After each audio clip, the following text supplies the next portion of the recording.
Hey, we're live. Hey, everybody. Hey, chat room. Ruben, MG Geek. All right, just Head Rich reboot. So, hang tight. He's rebooting. We got Kyle with us in studio. What's going on, man? How's it going, man? How are you? Good. You have not been on the show in a very long time. Oh, man, it's been years, huh? Has it been years? I think so. I mean, I'm terrible with time, so you got to tell me. Yo, what up, John? All right, so let's figure this out here, huh? Rich is rebooting because he's having some internet issues. No biggie. We'll deal with it. I could always keep Rich in a small box. Let me open this up. Bust him out when you need him. Bust him out when I need him. I like it.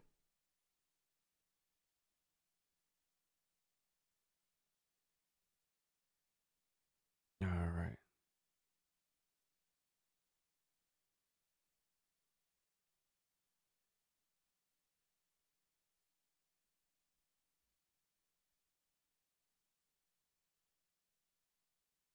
So we got camera 1. We got camera 2. All right, Rich is calling in. Oh, I have to sign into chat, huh?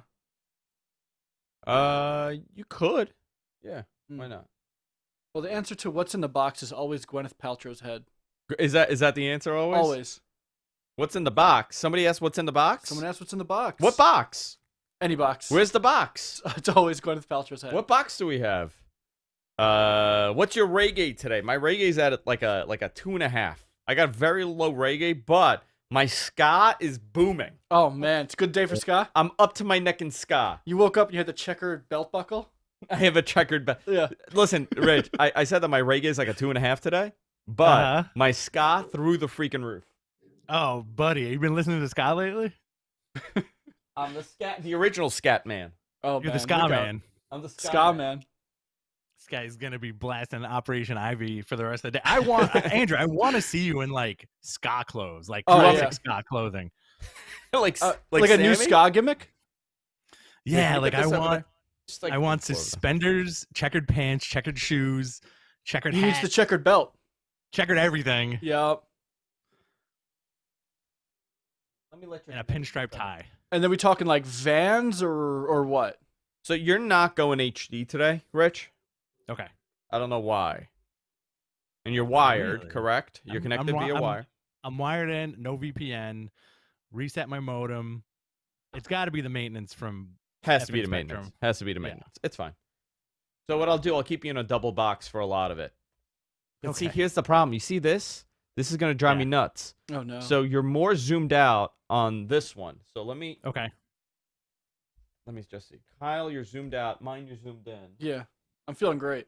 You're feeling great. Feeling really zoomed out. Are you zoomed out right now, Kyle? Oh, that's my new thing. Zoomed out, Kyle? Zoomed out Kyle. Is that your next Okay. gimmick? You're not Nate Bateman anymore. Yeah, they're Who gonna wants to get film me zoomed out? really far away. That's it. All my matches are shot in like wide lens. Now, come on, man. Guys, if we don't fix this, Dave D is out. Because Is that what he said? Rich will not have. If Rich is not in HD, I'm effing out of here. I'm sorry, guys. I'm sorry. You're gonna blow this whole show for us. I hope you're happy, Rich. Sorry. I appreciate that you guys like my face. It's nice. We really enjoy that face. Thanks, Kyle. Hey man, like I picture it while I'm texting you, like while I'm watching Impact. Am I It's like doing I this? just, yeah, that's exactly it. Yeah, like you're like this waiting for the phone to text. I'm the coyest boy. The coyest of the boys. Tremendous. Kyle. Yeah, you're just waiting. You're just waiting on my text. I wonder what time he's gonna text me. Okay. Hey, be That's quiet. Kyle's gonna text me. Listen, that's pretty close. You know what? I like it because it looks like I'm effing moving around. No, it's good. All right. Mm, Are we it's good. ready? All right. Cool. Ready All right, as let me just tweet out one more time that we're live. Whew. All right. Rich, let me just get a mic check from you. Mic check 111. I had a lot of coffee today, by the way. I haven't drank coffee in almost a week, so I'm on my fourth cup. I'm kind of a Nice. little off the rails. I actually hoped to start with a 5-hour, but I forgot it, so I'm just down in this coffee right now. How do you like those 5 hours? Dude, it gets me through life. If I need to be somewhere at any time with any amount of energy, that's the way to go. Are you generally like a tired guy? No, but it's just like that next level for me. All right. Yeah. Kyle, I'm going to need you on mic. Sure. Checking the mic. Checking the mic. Check. Checking Keep talking. checking Keep talking. Keep talking. Talking the mic. Can you see? I definitely need a mic arm. You want me for this coming in? one. Yeah, I think what I'm going to end up doing is putting a mic arm eventually on this shot, Rich. Okay. Cool. All right.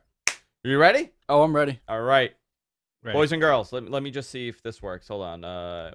I'm Andrew Zarian. Blah blah blah blah blah. I can't pull out of it early. It's too long. This thing. We need to trim this down a little. The lower third. Yeah. You see how long it hangs? Yeah, Like that's also not your name. I know, no. But it's it's not the text part that takes long. It's the transitions. The final. No, I understand. What are you using to do it? I didn't make it. It was made for us. Oh, so that's the animation was pre-made. Pre-made, yeah. Okay, we got to fire whoever did it. Uh-oh. All right. You ready? Let's do this. All Guys right. on the chopping block. Losing jobs in the morning. Let me just see where the notes are. Let me close that. I got way too many tabs open. Would you date me? Would you date me? Let me just do... What do I need to open up here? Any last minute stuff? Let me take you on a date. Let's get some back problems leaning in like this. Oh yeah. Did you perfect, both yeah. did you both watch the Rogan and Undertaker interview? No. Okay. I watched most of it. I watched, I would say, more than half of it. Okay. And? I've never seen think- Undertaker nervous. Really? He was nervous. He was nervous. Well, they talk about the juicing and the caboosing. If you Oh, know is what I that mean. why? Yeah. That's why he's nervous. Mm-hmm. All But right, he we're- did a good job. He did a really good job. He with it. did. I need to pop you a little bit more. Oh, let me just check the recording audio. Slow start today, but that's cool. Sorry, guys. Hey, man. No All problem. right, now we're ready. Yeah. I'm ready now. You guys ready? You boys ready in the chat? Ready? There's gonna some do girls. this? There's some girls in there too. There's some ladies Boys- in there that. Hey, listen, the ladies are here too. We got to be good. All right. Would you date my daughter? All right. In 3, 2, and 1. Hey, everybody, welcome to Matt Men, your source for all things professional wrestling. I'm Andrew Zarian, and we got a jam-packed show here today. We got a guest in the studio, which I'm going to talk about, but with me, as always, is the coyest of boys, Rich Stambolian. Hello, everybody. What's up? You are a He's cutest coy teenager. boy. you are podcasting's cutest 40-year-old teenager. America's cutest teenager in the flesh. What's going on, Andrew? What's going on? And we got a guest here today in the studio. Our good friend Kyle. How's it going, man? How's it going, everybody? Podcaster, Yeah. pro wrestler. What else? What Once else? Can upon a we, time. What else can we add this? I don't know. Let's see. Writer. Writer. Once upon a time skateboarder, but I wasn't very good at it. You were not a Darby Allin. I was no Darby Allin. You were now You know on what? Darby. I was really good at being Darby Allin because I would just fall a lot. So, I mean, You yeah. would just eat shit all Yeah, day. exactly.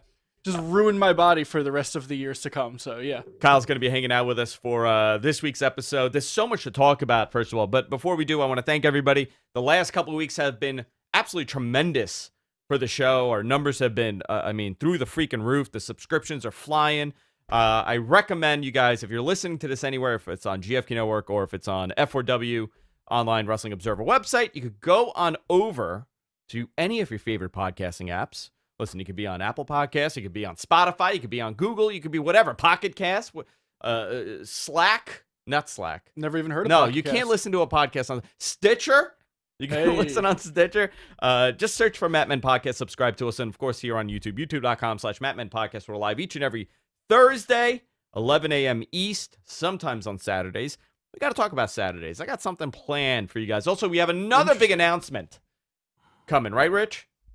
Oh, do we ever? Do got we some ever? Stuff in the works. I'm going to save that for sometime in the middle of the show when we're doing our rest of our plugs. But head on over to patreon.com/Matt Men Podcast. You can fund us there if you enjoy the show. And, of course, you could follow us on Twitter, Matt Men Podcast on Twitter.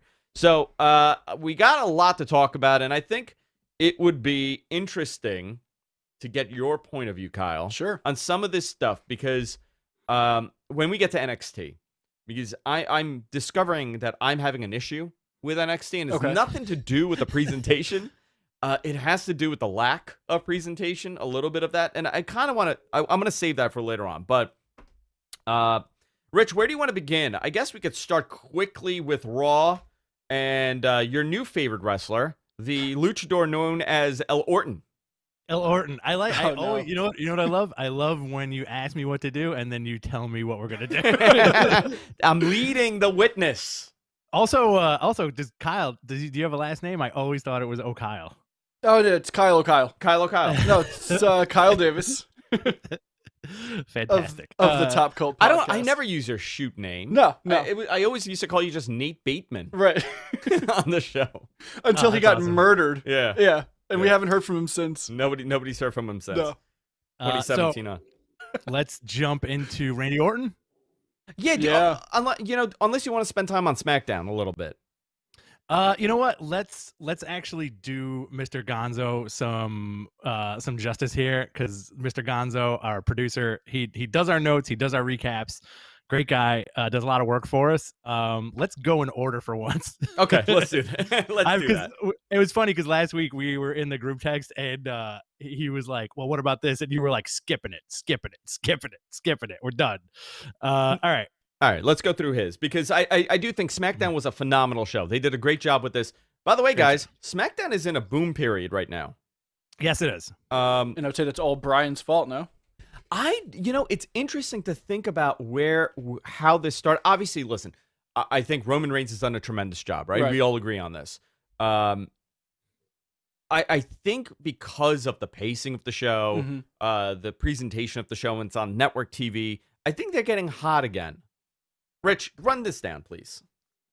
Okay. So, Kevin Owens gets his Rumble title shot. Why? Because Adam Pearce swerves Roman Reigns. Did you ever think you'd see Adam Pearce in the role he's in on SmackDown? Never in a million years. So, you were heavy into ROH. Yes. In that period. Yes. So I'm gonna save this for you, but Sure. I'm kind of disappointed I was we're really not excited. getting that match. And I think we, between our viewers too, Rich, I think our viewers of the show are like, yeah, you know what? It would have been cool to see an Adam Pearce match against Roman Reigns. What a great end of career moment for that guy. Yeah. Definitely. However, they're online. Nobody knows who Adam Pearce is. They just know him as a backstage guy in WWE. They know that maybe he wrestled. They have no idea how unbelievable this guy was, but you used to watch it all the time. Yeah, he was just he was a great version of like an old school 80s wrestler, and he played that gimmick really well. He was the scrap daddy, and it would have been really nice to see maybe one more match out of him. Everybody really knows him as just the guy that breaks up pull apart brawls, but yeah, homie can work. It's a shame. Former NWA champion, multiple time NWA champion, right? So I gotta have Kyle plug his mic back in. Oh, because no. it's buzzing Jesus. at me. It's buzzing at me. Christmas is ruined, guys. Yeah, while he does that, Wait, you could just pull it from the side there. There you go. Wait. Just pull that. I don't know. Unplug. You're a musician, aren't you? No. No. Look, the XLR cable. Oh, okay. Oh, this. No. What is happening? I'll do it for you. Don't worry about it. Jesus. Yeah, I'll do that for you. So, Better? yeah, much better. Okay. The Adam Pearce stuff is pretty cool. Kevin Owens is back. He's getting his title shot. Do you believe that he has a chance to beat Roman at this point? Because if it was any other season, right, not Rumble season, you would say, well, yeah, Kevin Owens probably does have a shot because he's gotten his ass handed to him every single time. He's Rich, been murdered to death. Yeah. where do you think they go with this? Well, okay. So again, speculation from my own personal fans' perspective is I don't really think Roman needs that belt at Mania. So Kevin Owens may have that title shot, right? He may get that title win at the Rumble, which kind of leads to Roman getting all the boos if he enters into Mania and wins and challenges possibly Goldberg. I think there's a lot of stuff in the air that kind of mushes between all the shows, right? Oh, so you're saying that so Goldberg loses to Drew. Beats Roman beats Drew. Okay. Roman Goldberg beats beats Drew, Drew. gets the... Goldberg beats Jesus, Drew, dude. and then Roman challenges Drew. You Goldberg. need more coffee. I need way more coffee. I need more And ska. then- I do. Listen, I'm the ska man today. Right. Oh, man. Pick it up. You know, here I don't think anybody wants to see that match happen, but I know WWE really wants that Roman Reigns and Bill Goldberg match to happen. The Battle of the Spears. But there's another man with a spear that we're forgetting about. And that's Edge. Yeah, man. What if that's the Battle of the Spears at WrestleMania? Will he have another greatest match ever? Another greatest match of all time? Yeah. The greatest wrestling match of all time? Possible. Very possible. With Goldberg. Yeah. But listen, in your guys' opinion, right? Like, Yes. would Edge make sense to challenge Reigns, especially with this tribal chief stuff that's going on?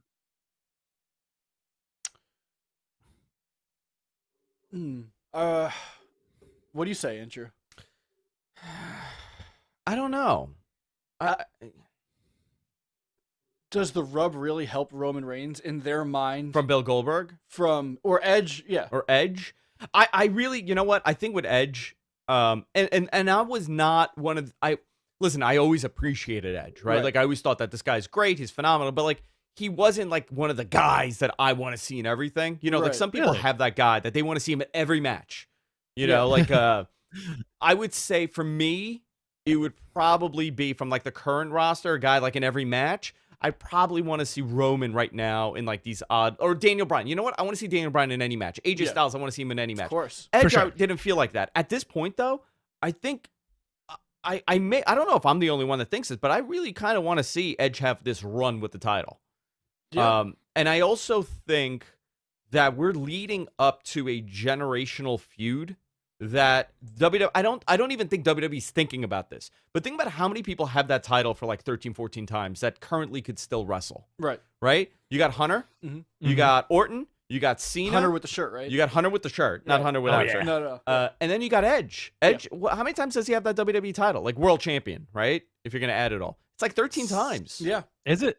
It's something obscene. Yeah, there was like a 3-year period where they had no idea what to do, so they just bounced it back and forth between him and John Cena. Yeah. I think it's obscene, like how much these guys have the title. But you know what? You got a great send-off story for all 3 of these guys, all 4 of these guys. You know, give each of them a title again and be like, wait a minute, you know what? We're all leading up to that 17-time championship. Yeah. Orton, you know, unless they never want to break it, that's a possibility too.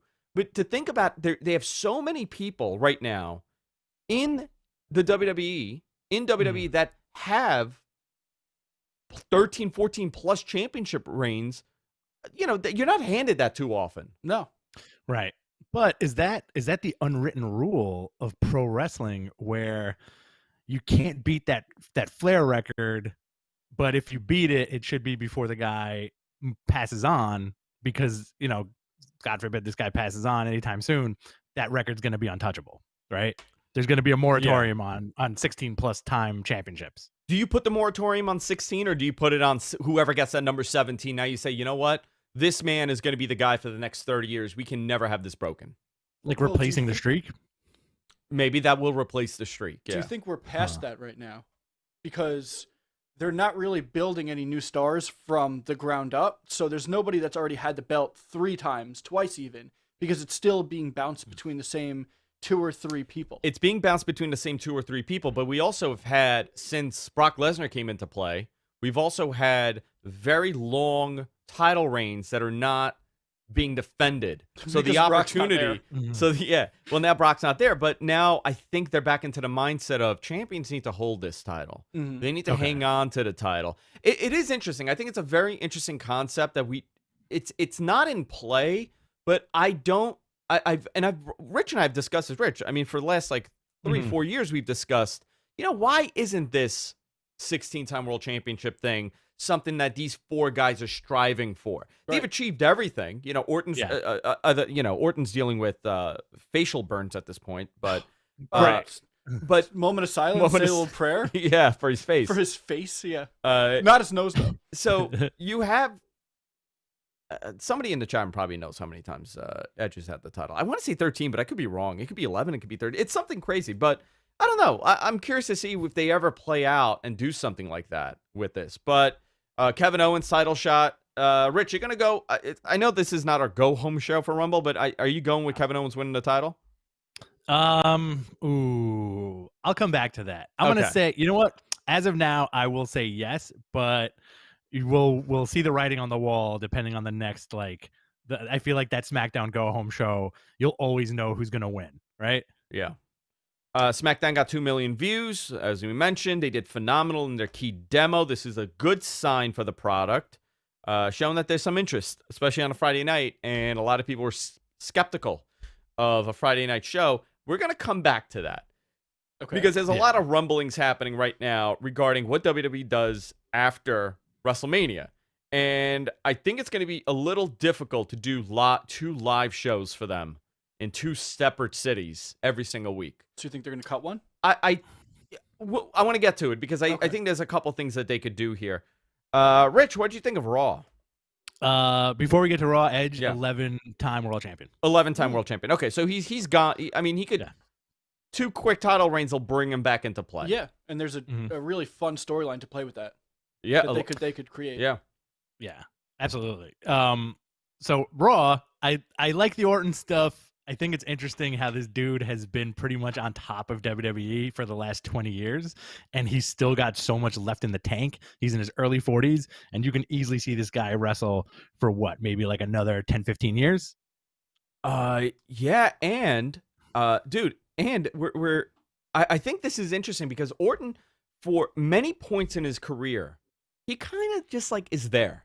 Yeah, you know, he's always a top guy, but he just, at times, you just forget about him as being a top player. Right. I think we saw that the last couple of years.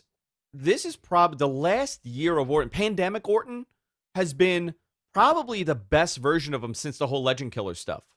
What do you think, Kyle? I think he takes a back seat for a lot of time. No, before this.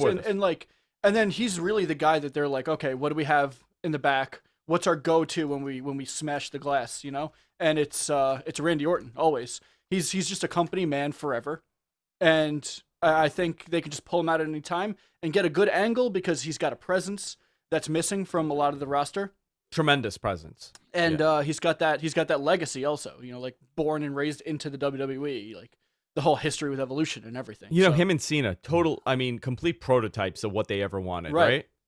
I think back to like SmackDown vs. Raw 2008, the cover, and it's like the whole thing was like they mirror each other because of how similar they looked. Yeah, clean cut. Yeah, just clean cut boys. Clean cut boys. Homegrown guys. Homegrown. Are they arguably the 2 best homegrown guys that WWE has ever had? In their mind, I would say. Yeah. Who else is a homegrown guy that they've created that have had such great success? John Cena, 100%. Would you say Brock? Brock, I would say it doesn't matter what Brock did. Brock would be the best at it. Right. Like if Brock was a longshoreman, he'd be the best goddamn longshoreman. You know, Brock was a cop, he would be like a super cop. Oh my God, he'd be leaping buildings. You know, like I think, you know what? The Rock is the best homegrown talent that they've ever had. Fair. Okay. Right? I'd say that. Angle, another one. Homegrown. Batista. True. Batista, another. It's so fascinating because Big Dave. My God, when they get it right, they get it right. You know what? I would say the Undertaker's the greatest homegrown character they've ever had. For sure. Character. As far as wrestler goes, I would say probably Randy Orton's probably their best homegrown wrestler that they've ever created. Well, he can take them. He could take them past decades and like into different territory, different generations and everything as well. Yeah. Because he's still there. Everybody else did their own thing and then left and bounced. But like Randy is, I say Randy's the company guy. You could say The Rock, you could say all these people, but like he's still there. And I don't think he's ever going to make that leap into like becoming a serious actor or becoming an excellent violinist. You know, like he's going to be WWE for life. What if he was like, I'm done wrestling. I'm not going to go into Hollywood. I'm just going to podcast. I'm just going to podcast, guys. What does he podcast about? Hunting. I think Legos. Legos? Yeah. Oh, yeah. Randy Orton's Lego podcast? Hell yeah. Yeah. I'd watch that. That's what it's called. So, so you had Randy Orton, burnt face on Raw.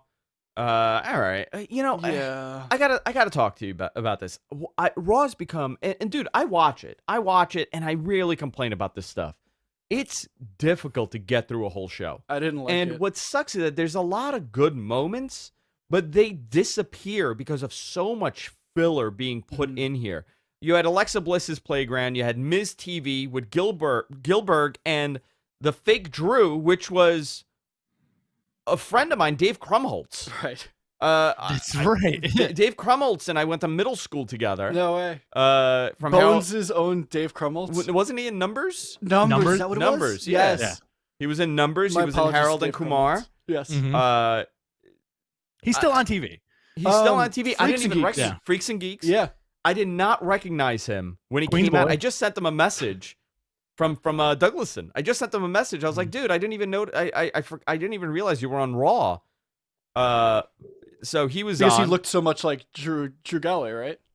Yeah. Drew McIntyre, yeah. Yeah, Drew McIntyre. Hurt- Identical. So what do you think? Here's the thing, and then you got Hurt Business versus Riddle and Lucha House Party. They teased that the Hurt Business is breaking up before a commercial break. Then they came back that they're all on the same page. Don't break these dudes up. I didn't understand that. Like, we went away thinking everything was like a miss between them, and then they were okay afterwards, and then they fought again. Dude, Rich, these guys should stay together. Yes. They shouldn't should break stay up. together. They should definitely stay together. They're a solid unit, but I could see one of them getting replaced down the road, kind of having like an ongoing stable. Interesting. But I think also like the thought on people's minds as far as the Hurt Business is, I think a lot of fans really want them to be the Nation of Domination, but they came along 20 years after the fact, so this is fresh for a lot of people. Yeah, I guess, you know what? It's a modern version. Yeah. Like, you're not going to get... The Nation of Domination was a combination of the Black Panthers and the Nation of Islam. That Right. was like the original concept of it. That doesn't work in 2020, Not at all. 2021. No. That gimmick is not going to get over a militant African American group with racial overtones with everything that they do. That's not going to work today. Right. Not with Vince yeah. McMahon behind Not it. with Vince behind it No. at 70-something years old. I think this is you've taken guys that would by themselves be kind of somewhere in the middle, and you've given them a great group. And they're top guys. I mean, I think Bobby Lashley's building up to be a major player this year. Yeah, definitely. He's so impressive for his size Yes. and his age. Looks They great in were- a suit. Looks phenomenal in a suit. you know, could tell they really like him too. and he They came want back. to do a lot with him. And he came back to the company with the hopes of a major push. He didn't come back to just sit in the mid card and be Lana and cucking Rusev. Right. He came back with the concept of Which he did wrestling for a Brock very Lesnar. long time anyway. He did cuck Rusev for a very long time, which was bizarre. My God. You know what? Paulie is brilliant, but oh my God, this is I wanna Tommy be a f- Dreamer. I ECW. wish I could be a fly on the wall for that. Why that had to go on for as long as it did. Yeah. I got a question for you guys. Yeah. Okay, so as far as the Hurt Business goes, am I the only one who wants to see a long series of Hurt Business versus Undisputed Era? Oh A man. long series. Yeah, I'll watch just the like Undisputed Era in anything.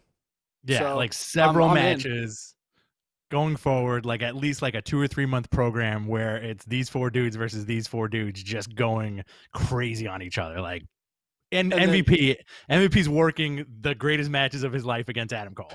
I'm into it. And then after the whole angle's over, they join forces and they become Hurt Business, Black and Red. Oh yeah, no! Then you get the Undisputed. black and red, and then you get like, and then they split, and then you get like silver, Oh, Hurt no. Business silver, and Hurt Oh. Business black and red. The Oh, my Undisputed God. Hurt Business does sound great though. I don't hate it. It's all right. I'm into it. I don't hate it. Let's see. Listen, Kyle O'Reilly and Bobby Lashley as tag team champions.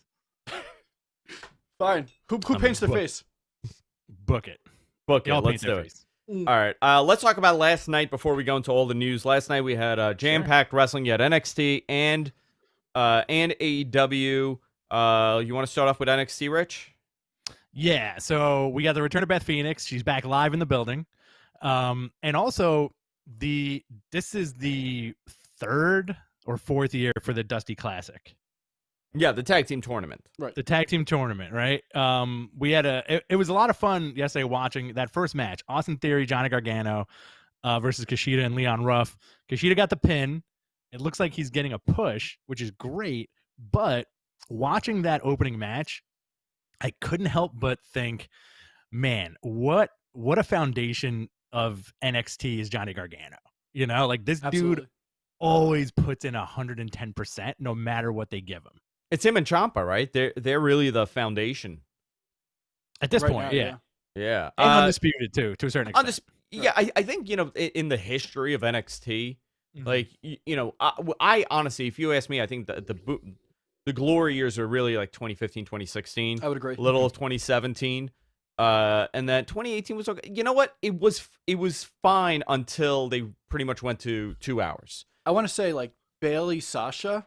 Bailey that might Sasha be like where the end was, like the pinnacle. No, Bailey Sasha was like the beginning of like the boom. Oh, their boom. Okay. Yeah. All right, fair. That was the beginning of the boom because you're like, holy crap, I don't think we've ever seen a women's match in WWE like this. Yeah. And then you realize, I think that kind of catapulted, you know, this work ethic of really good matches and building programs and stuff. But I think when they tell the story of NXT like 10 years from now, it's not going to be the Nakamura's and the Finn Balor's and the Samoa Joes that they're going to talk about. They're really going to talk about how Johnny Gargano, Tommaso Ciampa, right. and like Rich said, Undisputed Era, they were really the backbone of this company. Whatever it becomes in 10 years, who knows if it exists in whatever it is. But I think that's going to be the big story, that these guys were the core to create this system for guys that, you know, you could go in, rebuild. You know, if you're an older wrestler, you could reinvent yourself there. If you're a younger wrestler, you could find a name for yourself there. Yeah. And that's going to be the big story. And those are going to be the guys, you know, when they induct these guys in the WWE Hall of Fame, that's going to be the story of their careers. Right. Is Ciampa and Gargano building the foundation for, you know, everybody that comes through that company. Well, Definitely. Also, you got to think about another aspect to NXT where I think a lot of the hype has been drained from NXT because of the lack of live crowds. And I got to tell you, like, whenever I'll give you a good example, like whenever they do Brooklyn, right? Like a Brooklyn takeover, you get so hyped for it. The shows are always dynamite because they're feeding off that crowd so much. It's a really hot crowd. And then after that, those weeks of NXT television ride that current of that crowd and that like ferocity. We don't get that now, but we're getting a lot of solid work from a lot of these guys on that roster. Yeah, it's great to see like Kyle O'Reilly step up. Yeah. Like we've been watching him wrestle for a long time in PWG and ROH, and like we've known like the singles potential that he's had as a star, and it's great to see that he's just now like being noticed for like his capability and his talent in NXT. Dude's been killing it for years. Yeah. For years. So you got Austin Theory and Johnny Gargano. They lost to Kushida and Leon Ruff. Leon Ruff and Kushida advanced. This is setting up, obviously, a Kushida and Johnny Gargano North American Championship match. You know what? I'd love to see Kushida with this title. Do something with him. Same here. Yeah, absolutely. Do something with him. Imperium and Lucha House Party. What did you think of this, Rich? I enjoyed it. I feel like Imperium has lost a lot of steam just because of you know, like the travel situation with Walter. But it was solid. It's nice to see Lucha House Party like included in stuff again.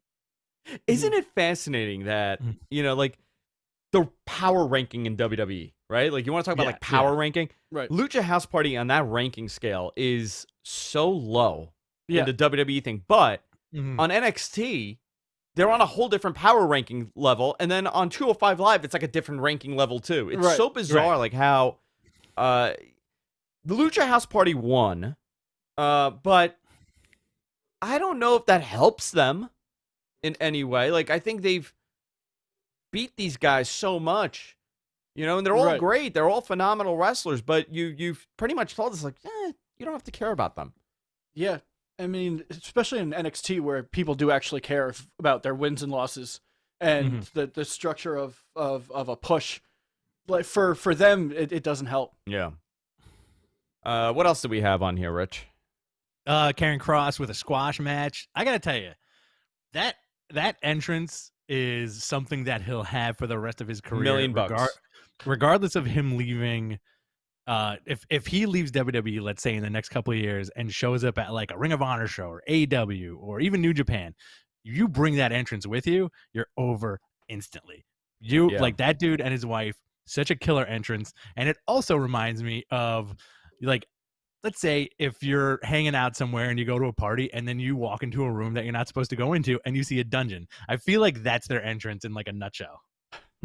By the way, Rich, while we're doing the show here in the studio, because Rich is remote right now, we're watching, I believe this is the 1997 Royal Rumble, and Ahmed Johnson is out here. I think it's chains. He's fighting. all. So you have gang warfare happening, right? So Ahmed Johnson just eliminated himself out of the Rumble to chase Farouk, but there's a certain point in this match where his tights right up his butt. And he's wearing like a cheeky bathing suit. He's just straight thonging it. Yeah, he's like it's like what women wear now at the beach. You know, his that whole ass is out. And Lawler goes, huh, McMahon, check out his Speedo. And McMahon goes, I'm not very concerned with that, Jerry. He goes, it's up his butt. I do love your Jerry Lawler impression. No, it's kind of like Mickey Mouse. They're the same person. Yeah, the same guy. Yeah. Yeah. Never seen a teddy before. Never seen a teddy. He's so excited, man. He needs puppies. Like, just how needs old them, are you, man? He's 14. He loves soda and cartoons. He's living the dream. It's real weird looking back now. Like once upon a time, you were a kid and you're like, oh, puppies, yeah, sure. Like you're a little kid that hasn't seen. He's like a 75-year-old man. You haven't seen a Sports Illustrated before, but Dude, he's just what's horny. going on? He's just horny. Weird, man. He's just horny. That's his gimmick. He's a horny old dude. You got also Karrion Kross. I want to talk. Rich, did you notice how his freaking shoulders protruding on that side? You know what? I wasn't really paying attention that much to the shoulder, but you did mention that several times, and I was trying to figure it out. But you know, like, are you catastrophizing his injury a little bit, where it's like you're worried about him to the point where you're starting to see a deformity? I am. No, it's sticking have an eye soon. It's sticking right out. Yeah, hands are growing, hair's growing.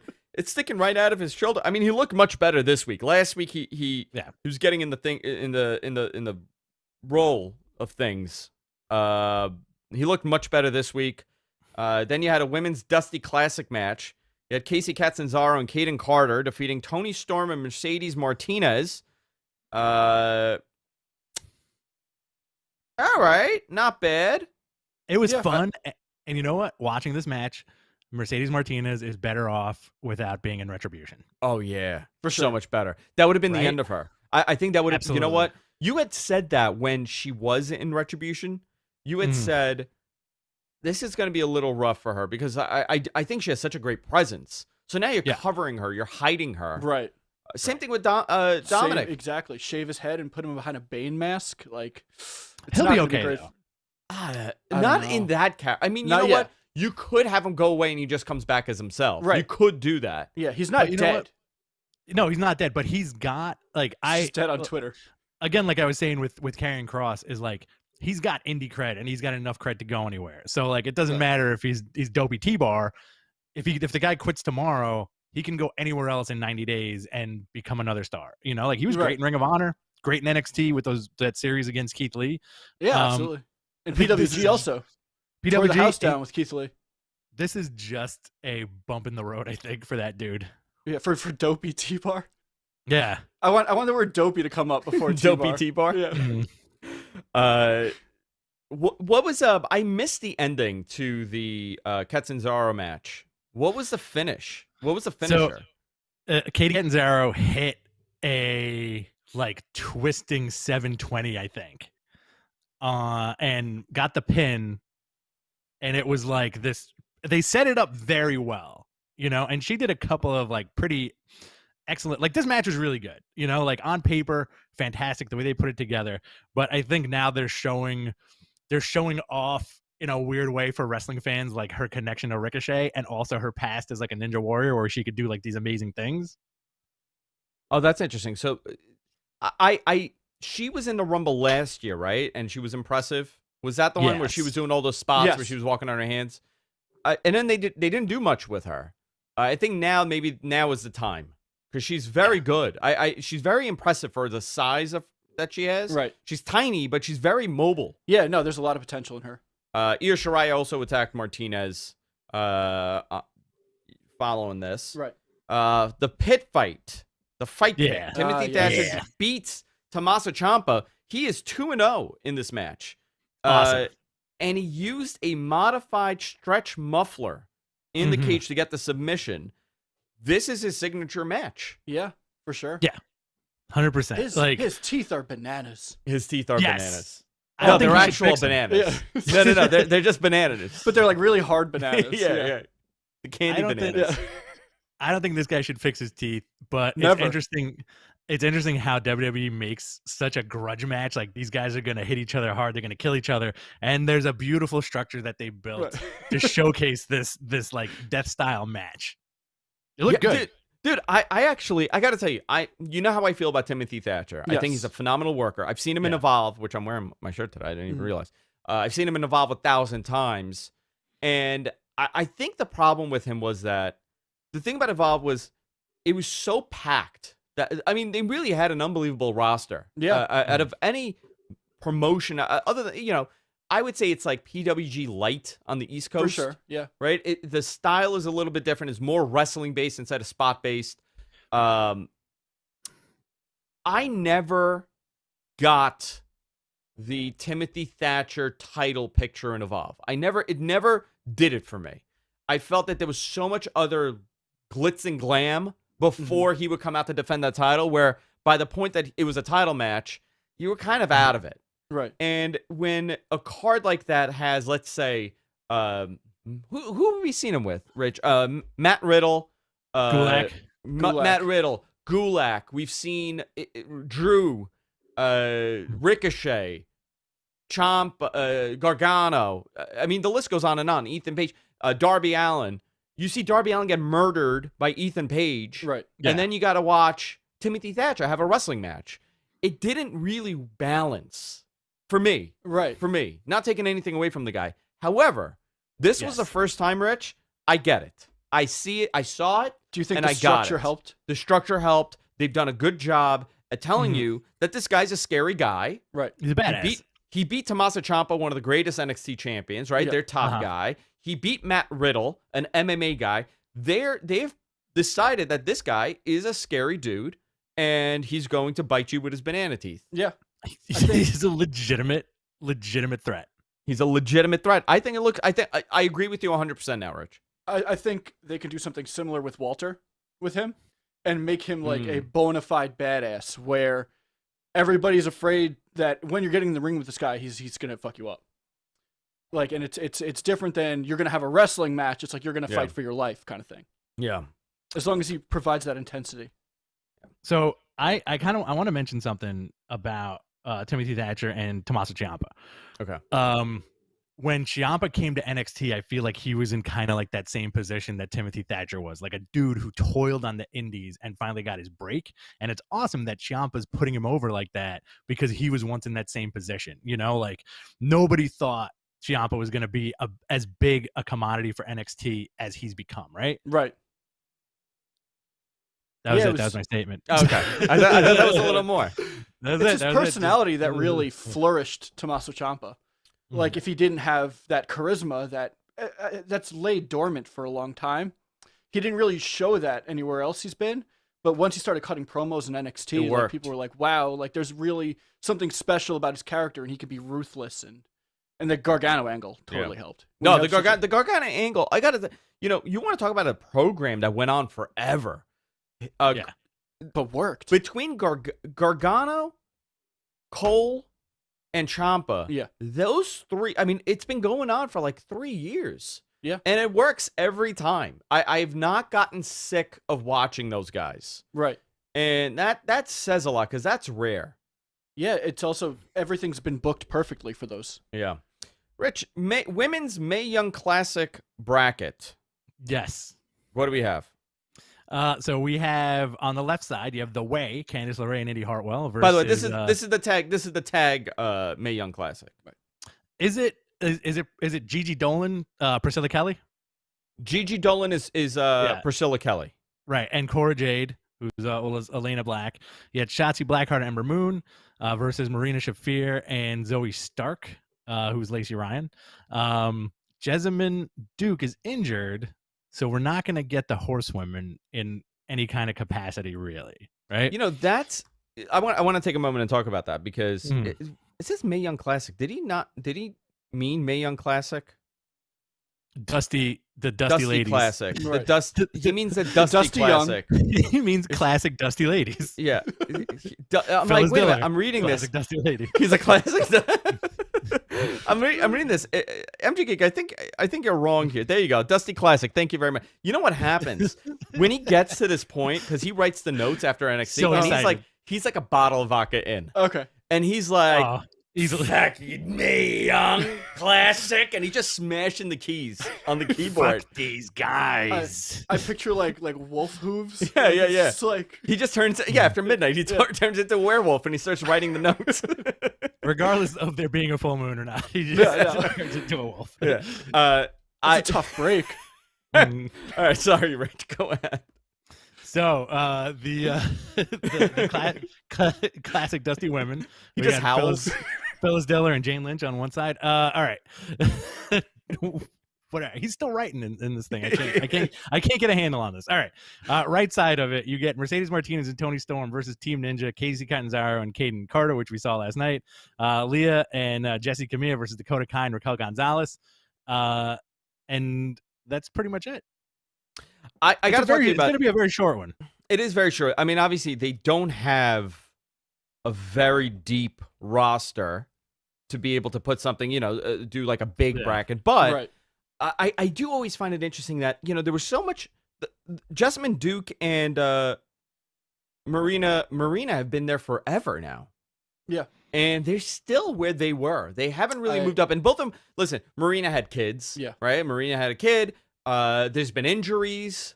There's been story changes. But the big story really always was get the horsewomen to do something together against the other horsewomen. Right. Get Jessamine Duke ready. Get Marina ready. You have Rhonda and Shayna. Yeah. Put them together and do something else. Do something pretty cool. Right. That always fell apart. And I really, listen, they're very good athletes, but sometimes it doesn't translate when you have injuries. Here's my question. Who from the Performance Center fresh has really improved? Like from 0 to... 0 to... I would say, for the women, Bianca Belair.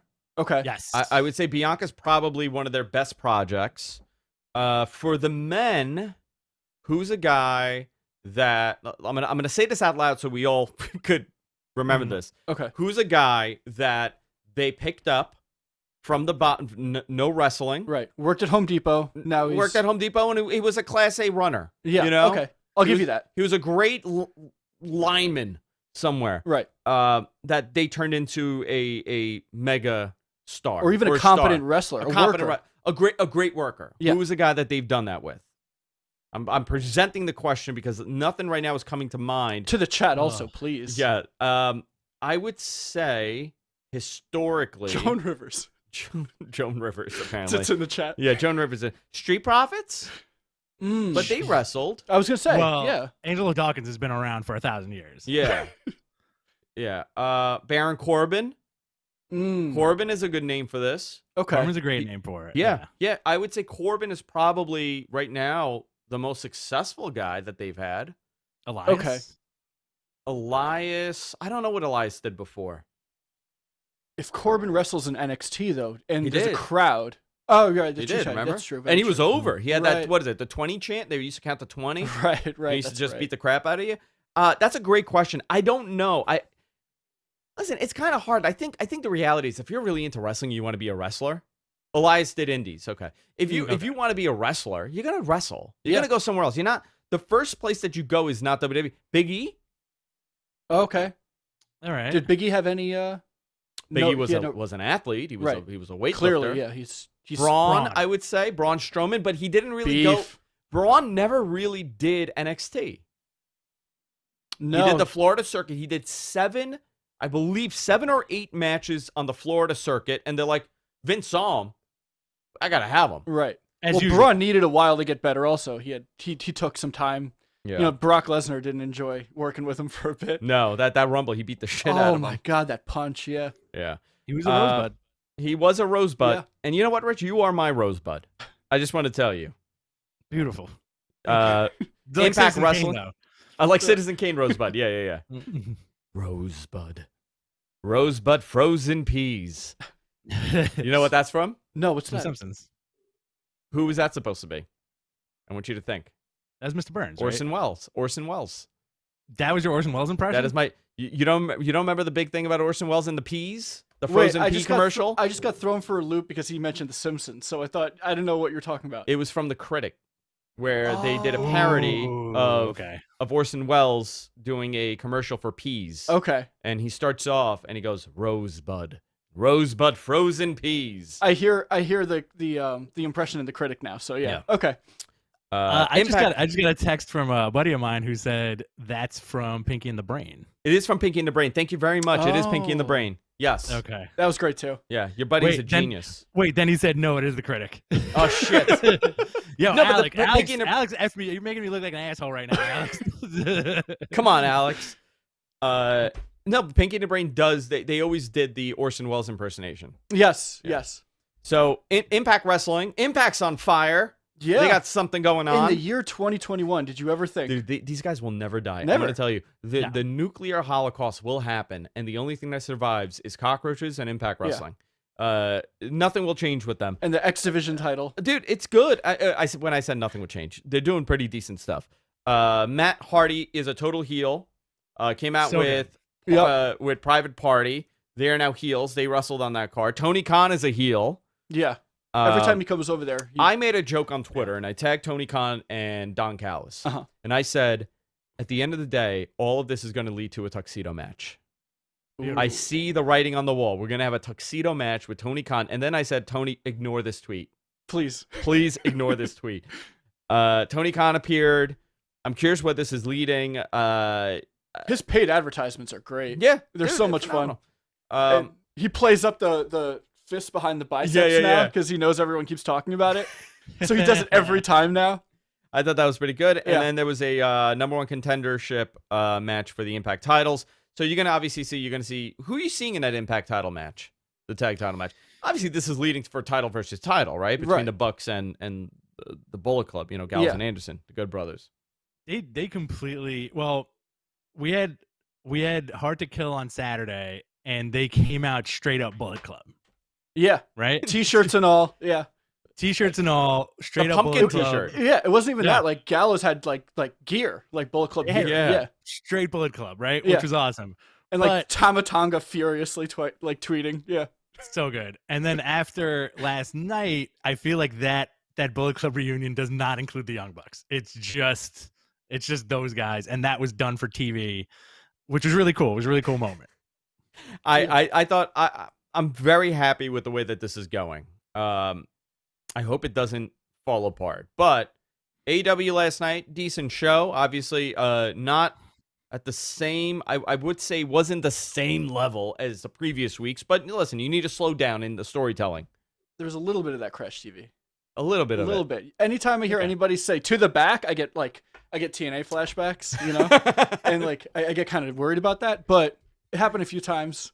They had time to fix the Britt Baker and that match for Blowout at the Beach. What is it? Beach Beach Bash? Splash. Blowout at the Beach beach. I like Beach it. blowout at the beach. Splash.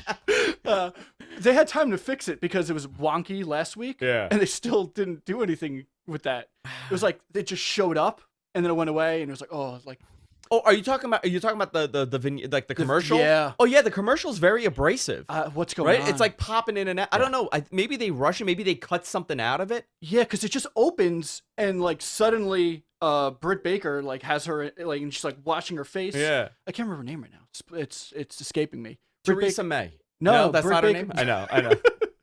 It's Rosaria Dawson. It's No. Rich, help us. Britt Baker verse Thunder Rosa. Thunder Rosa. Thank you very much. Yeah. Yes. Yeah, so she like it just opens and she's like yelling at her and like washing her face face. with water. Yeah. And you're like, wait, what's happening? Like it doesn't set it up. I gotta It's- tell you, I thought I was the only one that thought that. and you're spot on. It's abrupt. It freaks me out. Let's go through this card. Yeah. Sure. You want to take it, Rich? Oh, I didn't realize that was my cue. Yeah, We're pointing opening at you. Opening match. You had Dark Order showing up, Hangman, Colt Cabana, John Silver, Alex Reynolds versus the Hybrid 2 and Chaos Project. It was -1's birthday, and there was a cake, and we all know in wrestling, if there's a cake on TV or any kind of food, Someone's gonna eat it, go through it or whatever it was. Yeah, it'll never be a mess. You saw that coming a mile away, which was great. I think the highlight of this whole thing was John Silver getting on one knee and proposing to Hangman Page to join the Dark Order. Hangman saying no, and then the banners dropping with "he said yes." I laughed pretty damn hard at that, and I think that's a rarity for pro wrestling to generate that like real laughter. You know? There was Monty Python energy with that, because from both tunnels you had things coming out that were crazy to celebrate, and then you had Dark Order members running and shoving them back into the tunnels. And this wasn't like captured shot. It was all wide. Oh, so you somebody was kicking. Happen. They were kicking them. There was a guy dressed up as a horse, and they pushed him back. And then there was a band coming in, and they pushed them back. It Hysterical. It was great. It's so well done. Yeah, that was really well done. I think this is the probably the end of -1. I'm getting the feeling that, okay, you know what, they wanted to do this, right? And then now like they'll have like cameos and everything because he caned Dr. Luther. So good. Dr. Canes Luther's there. Okay, so Dr. Luther is 2021's version of Gangrel, right? He's Gangrel. Yeah. He's, all right. Okay. He's like the same energy. Yeah. And Gangrel, same vibe, same higher voice, more symmetrical face. More symmetrical face. Yes. He's like their Gangrel. My chair was really back. Holy moly. So Luther ate the cake. Very cool. We also got the Young Bucks and Don Callis. Oh, great. Let's talk about that painting. Oh my God. The greatest painting on earth that somebody should make of both of us? Yes, we need that photo. Yeah, that needs to be us. Someone Rich, why don't needs you to do paint that? Rich, you could paint that. It would be stick figures. That was a beautiful painting. There's this very erotic photo, sensual photo of Kenny Omega and Don Callis, jacked up. Don Callis is jacked too. Oiled up, and they're wearing jeans, but they're like pulling the jeans down a little bit, so you see the V. Yep. It's hanging in Kenny Omega's mansion that the Young Bucks went to. Jeans. Yeah, underwearless jeans. So the big story here is that they kicked the camera guy out. They were gonna have a conversation. Callis is trying to buy out the Bucks and their friendship. It's almost like Cobra Kai. Right. Because that's like the big thing in the beginning of Cobra Kai, where the stepfather's trying to buy out the stepson. What's his name? The heel in Cobra Kai. My brain just stopped. Rich, talk to us. What is it? I'm also blanking on that. Okay. All right. Johnny. There you go. Yeah, there you go. Johnny Wrestling. Johnny Wrestling. So he's trying to buy. So they did the same thing. Right. Okay, cool. But the camera fades, and there was like a tussle. You now further down the show, you see that Callis has a big welt on his face. Right. So now it's that the Bucks beat him up, and Kenny Omega's very angry. Do you think they actually beat him up, or is he like playing it off? Like, did he make the injuries worse? You know what? I didn't get it. Rich, did you think they actually beat the crap out of him, or they didn't touch him? I don't think they touched him.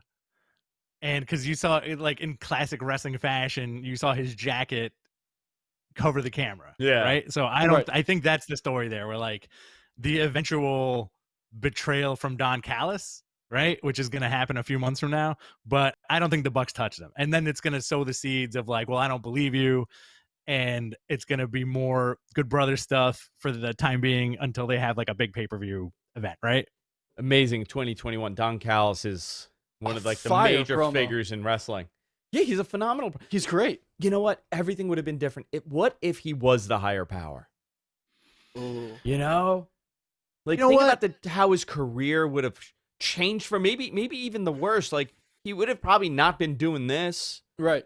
He probably would have had that run. It would not have been, it would have lacklustered, and he would have faded out like he did. But what a great mind. Yeah, absolutely. Really good promo, great commentator. I don't think he's ever been this on point though with his No, promos. never. Like never. he took him a bit to get here. He cut a promo on the ice before Mhm. before Kenny Omega versus Phoenix, and I was like, I've never seen that level from him. Oh, where he was talking about how Right. they're friends and everything. Yeah, for years? how Kenny Omega did tope con hilo and then fell on the ice, Yeah. and they left him there, and he had to crawl back and make his own way back. Yeah. So I believe that the uncle part of the story is real. Yeah. Kenny's uncle Okay. was friends with Callis. They did train together. I Mhm. don't think like this whole story that Callis has like been around his whole life. I don't think that's the real part. I think No, that's Jericho embellished. put those guys together and they connected. I do interesting. Listen, Chris Jericho's a playmaker. I'm telling you. Yeah, So forget about what you think of him. he looks better too. He did look. Oh, we got to talk Yeah. about that. Yeah. What else do we have, Rich? So we got that was a lot. That was a lot for like within the first hour, right? I know. Yeah. We have a women's eliminator tournament announced for #1 contender for the title.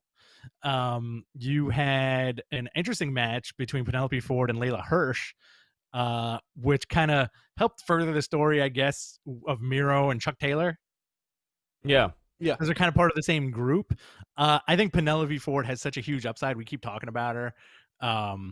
And last night there was a couple of fumbles, but I think it was just maybe some inexperience on TV between her and Layla Hirsch, who I feel like is like a mini monster, right? Yeah. Yeah. So she's 4'11". Have you worked with any of them? I never with them, but I was On- there on a with card. Penelope. With Ford, Penelope. Yeah. We're in Jersey, I'm sure. Yeah, Okay. at Dojo Wars. Yeah. Dojo Wars. Who Yeah. was it for? That was Gulak doing it at the time. Oh, okay. Yeah. Layla Hirsch. Yeah, there's something impressive about her. I mean, she's tiny. She's very small, but interesting to see them giving. There's a lot of Rich has disappeared. There's a Oh, lot no. of Did he just do one of these? yeah. That's how we go to the bathroom. I don't know if people know that. If you're watching this, we just Yeah. we just I Genie or My Genie. What is that? What was it called? My Genie? I Dream of Genie. I Dream of Genie. Yeah. We just do that and we just disappear. So I thought it was. Listen, I thought it was pretty cool. Giving someone a shot. The match wasn't that great, but it was something. No, Penelope has a lot of potential. Oh yeah. And she first of all, she's really really good looking. Yes. She's been around a lot of good workers. Yes, absolutely. And I think the last year, she started off doing the Lita spots. I think people forget that. I saw her do it in a death match. Yeah, so in she GCW. was a valet that would do these crazy, top rope hurricanrana, top rope dive. Yep. She would do all that stuff. And it was almost like an assist for Joey Janela Yes. most of the time because that's why she's the bad girl. Yes. He was the bad boy. My God, I that poor man. I know. Poor Joey. I know. Ah. R.I.P. For Joe, I know. I think for her, she has a future. I'm just curious. See, she's a great example. If she went to WWE, Mhm. she would get all that training, Yes. and she'd be like, it's going to take a little longer here. Should get the Carmella spot. I don't know. I You don't think think there's so? something. No, I don't think she would get the Carmella spot. I think Carmella's more glitz and glam. Like, listen, she looks Northeastern talking, right? Right. She looks like a Jersey girl, Uh-huh. right? I think they could do something cool with that. I think they could do something really cool with her character. WWE Yeah. would take that and listen. She would be given pizza and tell her to eat the pizza like they did with what's her name for Liv Morgan. Right. That was her gimmick in NXT. She would come out with a box of pizza because she's from And a gold- Jersey and a gold chain. and a gold right. chain. Yeah. So they could do something like And a that. wife beater. Yeah. Chuck Taylor. Dress. Surprisingly good acting from Chuck Taylor. He I wrote will Charles. say. So he wrote Charles Taylor Yeah. in the Well, notes. Chuck Taylor. Well, Miro said his name is now Charles. yeah. Charles Taylor. Miro looked ridiculous. Yes. He always looks So good. ridiculous. Can I tell you guys a story? I'm going to tell you guys Please. a personal story. Sure. Please. I told this once before, but I mean, this was the epitome of what my childhood was like. Okay. Miro dressed in his tracksuit. I got it was like PTSD. I got flashbacks of bizarre moments from my childhood. My Okay. grandfather hung out with a lot of Bulgarian guys. Okay. I swear I swear I was making this. I swear I'm not making this up. I wish I was. Right. I don't know what business they were in together. My grandfather spoke Bulgarian for some reason. Okay. They were in some business where I would have, I swear to God, what Miro looked like last night is what would show up at my door at 12 in the morning. Sure. I swear to God, I may God strike me dead right now. I'm pretty close. He would have, like, there were occasions, this wouldn't happen all the time, but, like, at times, randomly, there would be, like, 3 or 4 Bulgarian dudes show up. All dressed as Miro. All dressed in that outfit, smoking cigarettes in the house. Right. Okay? They would pick up envelopes from my grandfather or drop off envelopes and then leave. Did they have butlers also? No butlers. Okay. And I would hear them, and it would be very loud, aggressively talking. And then sometimes driver's licenses would show up at my house for random Bulgarian guys. Oh, man. Okay? I don't know what the hell my grandfather was doing. Right. There was something obviously happening. Or what the statute of limitations is. I have no idea what the I have no idea what it was. I'm not saying that there was something nefarious happening. I'm just saying it's really bizarre for me as a child to wake up to cigarette smoke and men screaming in a very Eastern European accent and then leaving. So then is Rusev or Miro triggering to you now? It triggered no, dude. It triggered this like, and I still wonder, I'm like, what the hell was going on? Right. And my grandmother would like be making food for them. So they would show up and then they would sit in the front of the house always. My grandmother would like get out in her nightgown, put on like a jacket and like make something for them. And then they would like sit there and just discuss business in Bulgarian. And then there were licenses that would be all over the place. All right, so case closed. They were just there for the cooking. They were just there for the cooking at midnight. Yeah. That's what it was. But Rusev really triggered this for me. Miro triggered this memory of me. And I just had to just relive that. Fair. What the hell was going on, Thank Rich? you for sharing. Yeah. Did you live in some kind of like Taken situation where like you were living in the middle? You were living in the middle of like one of the Taken movies, and you're just running around a kitchen while angry Europeans yell at each other and smoke cigarettes all day. I would hide on the stairs. Like I would peek by the banister, see what the hell was going on, and then my mother would be like, "Get back in your room." Your past was just deleted scenes from Taken 2. Did I ever tell you the story about how the FBI showed up at my house and I fell down the stairs in front of them and they laughed their ass off? Oh man! The bank that my mother worked at was being investigated for embezzling money to Greece. Okay. They would just like strap money onto old Greek women and then send them to Greece. So they were pretty much committing fraud. Okay. Yeah. They were embezzling money from the bank to another bank in Greece. Damn. And my mother worked for this bank and she was the head teller. So she would sign off on everything. She had no idea. She was just a teller, So one day we were driving back from my other grandparents' house. I'm like 5 years old. And I got to go into the story. It's so crazy. Yeah. And and my mother's like, "Oh, we're being followed." And my mother knew what was going, at that point, like she was prepped. She was smartened up. She was smartened up. And then there were lawyers involved. So she was just signing deposit slips. Right. They showed up and they went through every deposit slip she's ever signed. Wow. And it's like, "Is this your signature? Is this your signature?" And I'm like, wow. "Oh my God, the FBI is here." Yeah. I'm like, "This is freaking cool." I had no idea like what's going on. I fell down the stairs. Like I tumbled. Like, and I did a flat back bump. Nice. And they just laughed. They just started laughing hysterically. Wow. Hysterically. I'll never forget that. Were you all right? I was crying. I fell down the stairs. I was 5 years old. Fair. My mother worked for Atlantic Bank. The guy that was supposed to go to prison got hit by a DUI ambulance, dead on the spot. He was supposed to go to prison for like 20 years. Wow. Dead on the spot. Drunk driver ambulance with a suspended license killed him. Oh my God. Going to Oasis across the street to the Greek Cafe. Yeah. Long story short. Yeah. I don't know how I got to that. I got to write a book about these bizarre childhood memories. Oh yeah. This is why you were really traumatized by Rusev. I really was. That threw you way off course. Rusev in a track jacket is really like I think disturbing to your subconscious. It made you write a book. It's gonna make me write a book. Yeah, it's gonna make me write a book. Did you have a nightmare about Rusev yesterday? A little bit, yeah. So, do you think that's part of his gimmick, or do you think that's who he is? No, I think that's who he is. Yeah. Okay. Yeah. I think just because he's Bulgarian. He's just a cool Bulgarian dude. All man. right. Yeah. He wore track jacket. And, he wore the forest loafers. like 2 weeks ago. Yeah. He was he was in camo. Yeah. Yesterday, ahead. my wife walked into the room and she was like, "Is that Santino?" I was like, "No, it's Rusev," because he was wearing a blue track jacket. Right. Yeah. Just jacked Santino. What else do we have? Omega and the Good Brothers attacked Pentagon. Yes. He wrote Yeah. Pentagon. Yeah, that's his name. Werewolf claws. Yeah.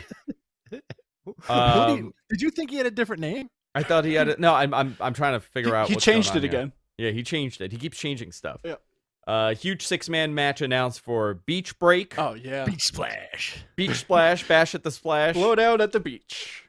Yeah, you got Kenny Omega, Gallows, and Anderson versus Phoenix, Pac, and John Moxley. That's huge. Moxley had a match also. Can we talk about the Moxley match? I like that guy. Nick that Camarado, dude. I believe. Yeah. Take it, Nick Rich. Camarado, big dude, kind of looked like friggin' Bruiser Brody. Yep. Very hairy guy. Andrew, did you pop for like how hairy he was?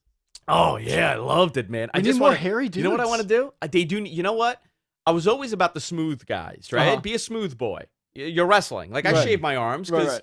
I got heckled by a wrestler, a well-known wrestler, Uh-huh. for having hairy arms one time, and he was like, "You don't shave your arms?"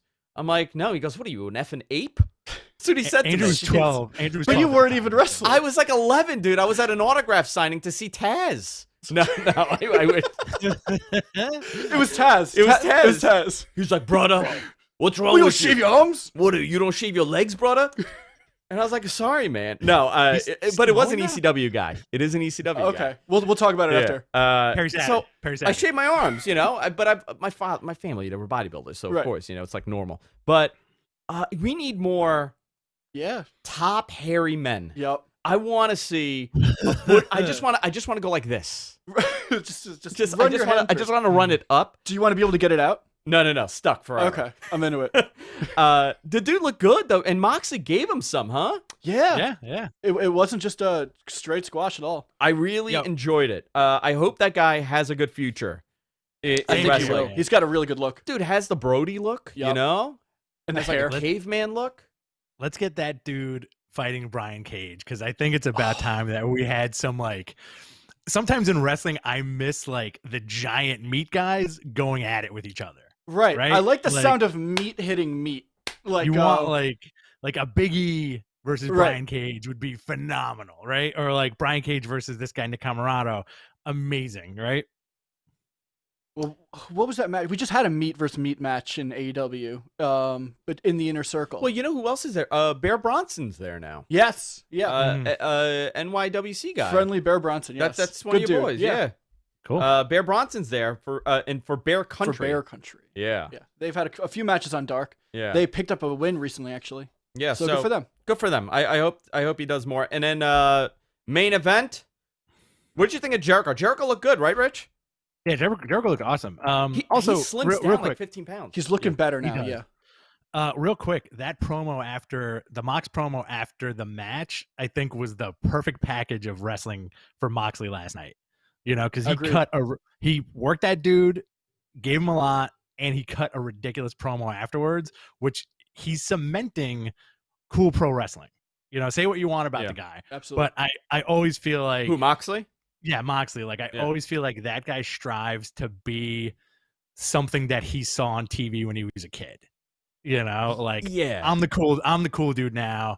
F it, like this is how I feel. Cutting like those more kind of shoot style promos. right. Do you remember what happened? He was supposed to do a program with Foley. Do you remember that? I have a story Yes. about that. You do? Tell me. Ooh, share it. I heckled Mick Foley at a comedy show Why? Oh no. because I talked to him about it afterwards. But basically, this was after that angle had fallen apart. But And what was it? It was that he all right, Mox- Moxley was blaming Mick for all of the people that are now doing too much in wrestling. Okay. So Because like, he was one of those guys. right, because like the Jeff Hardys and all of that was all because of Mick Foley, according to Dean Ambrose at the time, right? And so the whole story was that John Moxley went through all these death matches and all these wrestlers are never going to be able to walk again thanks to Mick Foley. Got it. So what happened was suddenly there was a bunch of dirt sheet stuff about how Mox kept talking about Mick Foley's kids, and the work story was that it wasn't gonna happen because Mick got angry at Ambrose and said, "Stop talking about my kids," and he didn't see it, and that's why it didn't happen. Okay. So I was like, "What? Come on, like, tell me what happened." Yeah, but I was wearing a Mox shirt at a Mick Foley comedy show, and we all just kept screaming John Moxley or whatever the hell it was at him. And did he put his filthy fingers in your mouth? No, he was close. You know what it tastes like? Mick Foley's fingers. Tell me. Yeah. Lavender. You'll never believe it. Never believe it. Are we specifically talking about Mick Foley's fingers? You know what it tastes like? All the Strawberry Starburst. All the time. Oh, delicious. All the time. That's delightful. Yeah.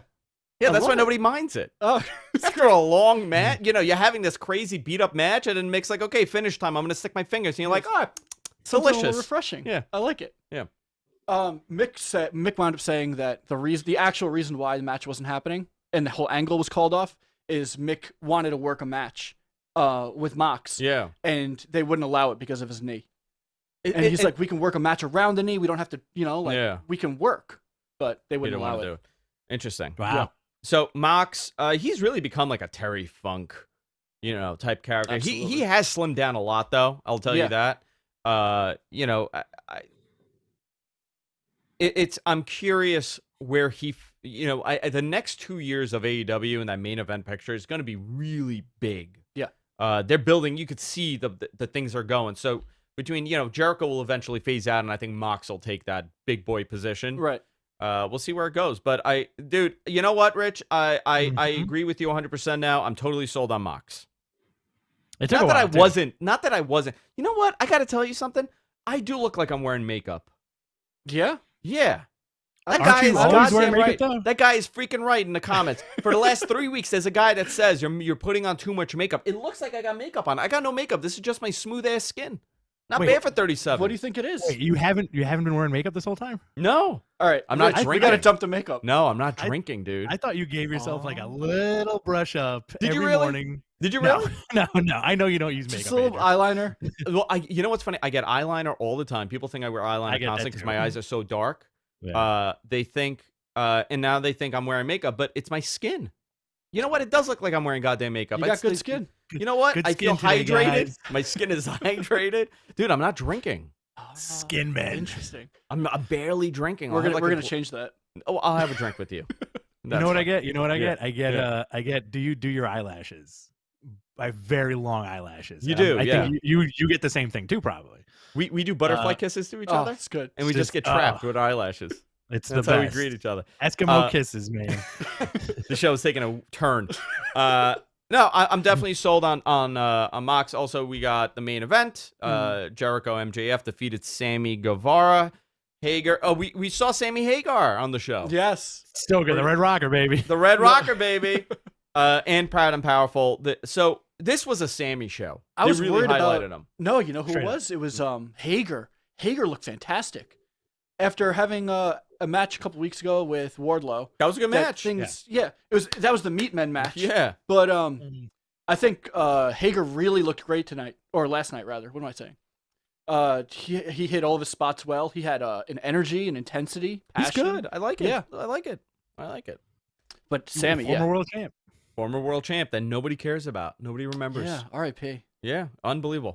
All right, so who wants some news? Talk to us. All right, news time. Guys, before we continue, I want to remind everybody, subscribe to us. We're everywhere podcasts are available. Subscribe to the video podcasts. We're on F4W Online's YouTube account. You could check us out there. And, of course, on our own YouTube account, Matt Men Podcast on YouTube.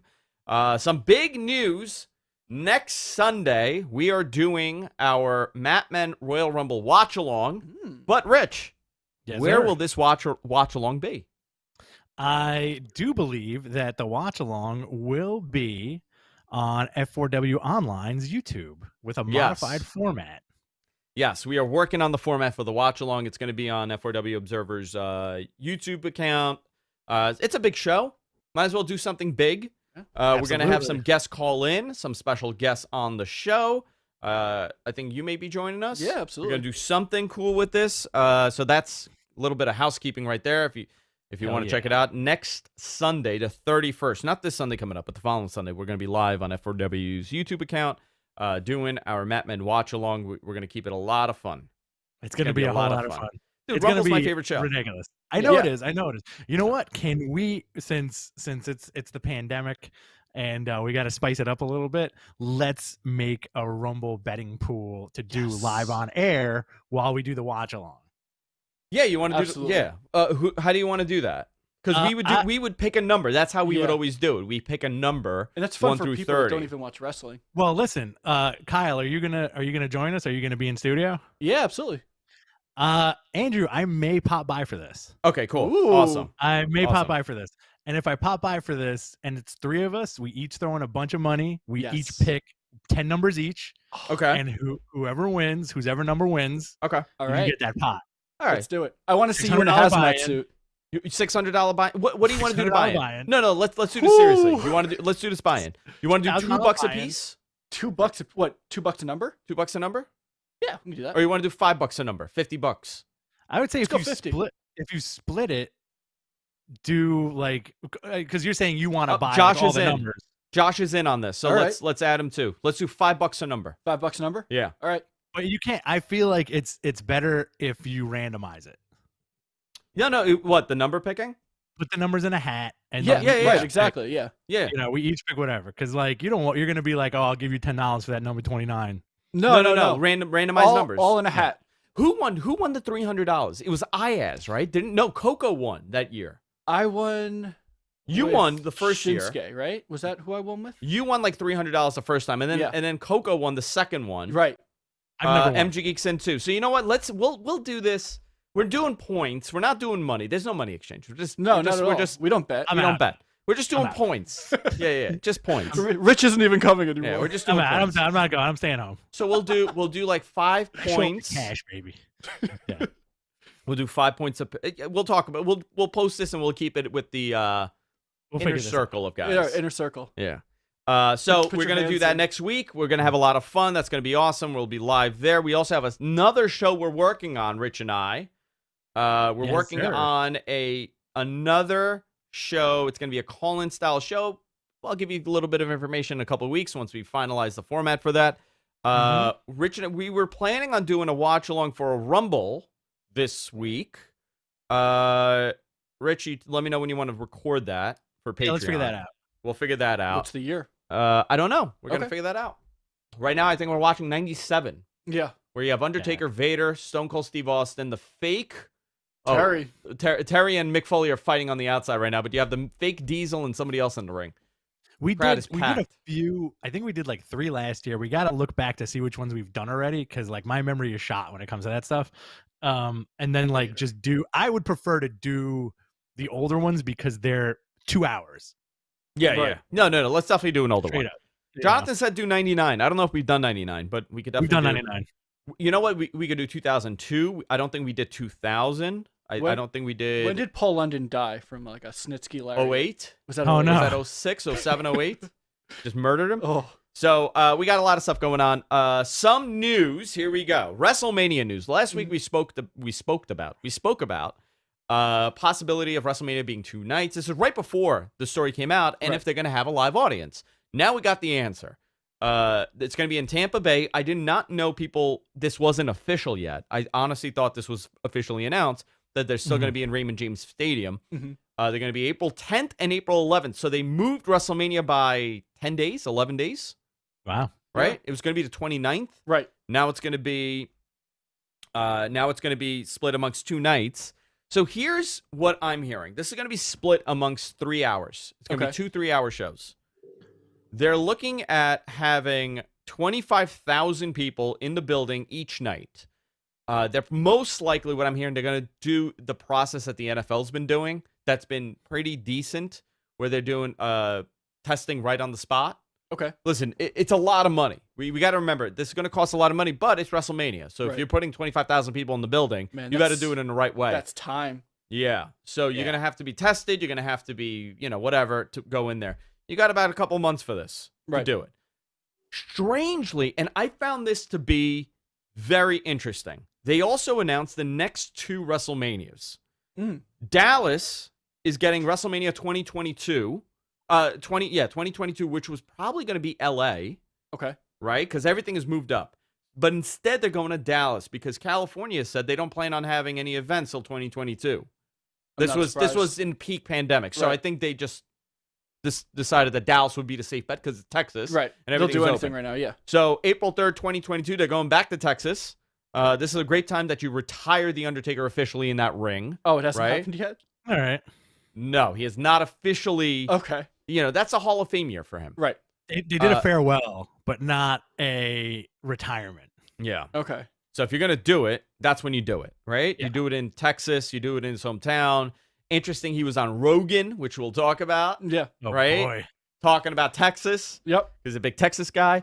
Then they're going to L.A. at SoFi Stadium, April 2nd, 2023.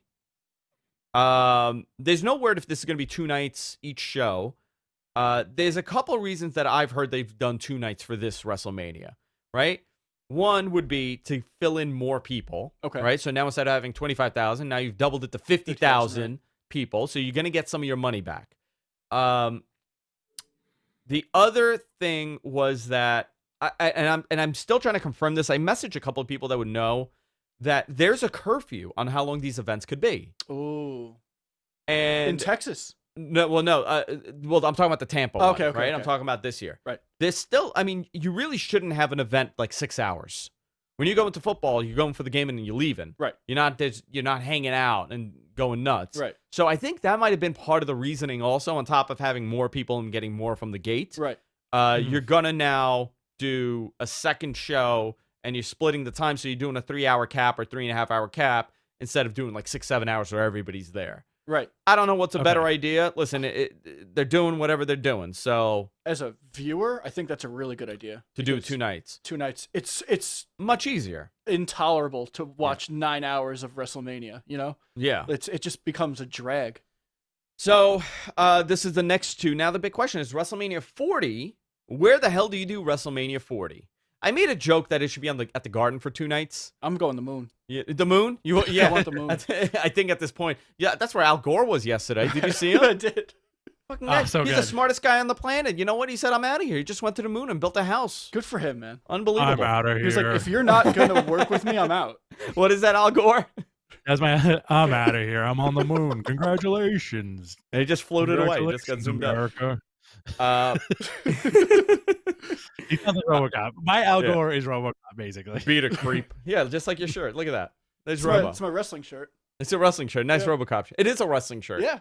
It's because Monday Night Raw was so WCW. I was like, let's go. Might as well wear your RoboCop Yeah. shirt. So here's now the story with this year and WrestleMania. What happens after? WWE needs to leave their Thunderdome. Right. Yes. Tropicana is going to be used for baseball, right? I'm gonna get to WrestleMania 40 here. Just let me just touch on this. The goal is that they're gonna start touring somewhat Okay. after WrestleMania. This is gonna be a logistical nightmare. For sure. I heard this a while back that was always the plan, that post WrestleMania they start touring, and we've mentioned it a couple times on the show. How do you do this with 2 live shows a week? Now you're going to have a show on Monday. Now you're going to have a show on Friday. You have to have 2 separate schedules for travel. Right. 2 separate screenings, 2 separate everything. I don't know if going live both nights is going to be something that happens. Maybe they do. From what I'm hearing, they're going to do live bi-weekly. Okay. So they keep 2 weeks worth of TV or 3 weeks worth of TV at a taping, and then they move on from there. I think that would be the smart way to do it. Also, possibly helps them with the writing of consistency, Right. where you don't have time to kind of split everything up And rewrite. and rewrite shows. They may benefit from that, but that is the idea that they start touring on some small scale. I have no idea what that looks like. I don't understand how they're going to be able to pull this off in a good way. They could, I don't know, but that's where it looks like it's headed. That post WrestleMania they're going to be touring on some smaller scale. Where do the wrestlers and company fall in line as far as getting the vaccine goes? Because I feel Well, like they're that essential. They're that would have essential. something.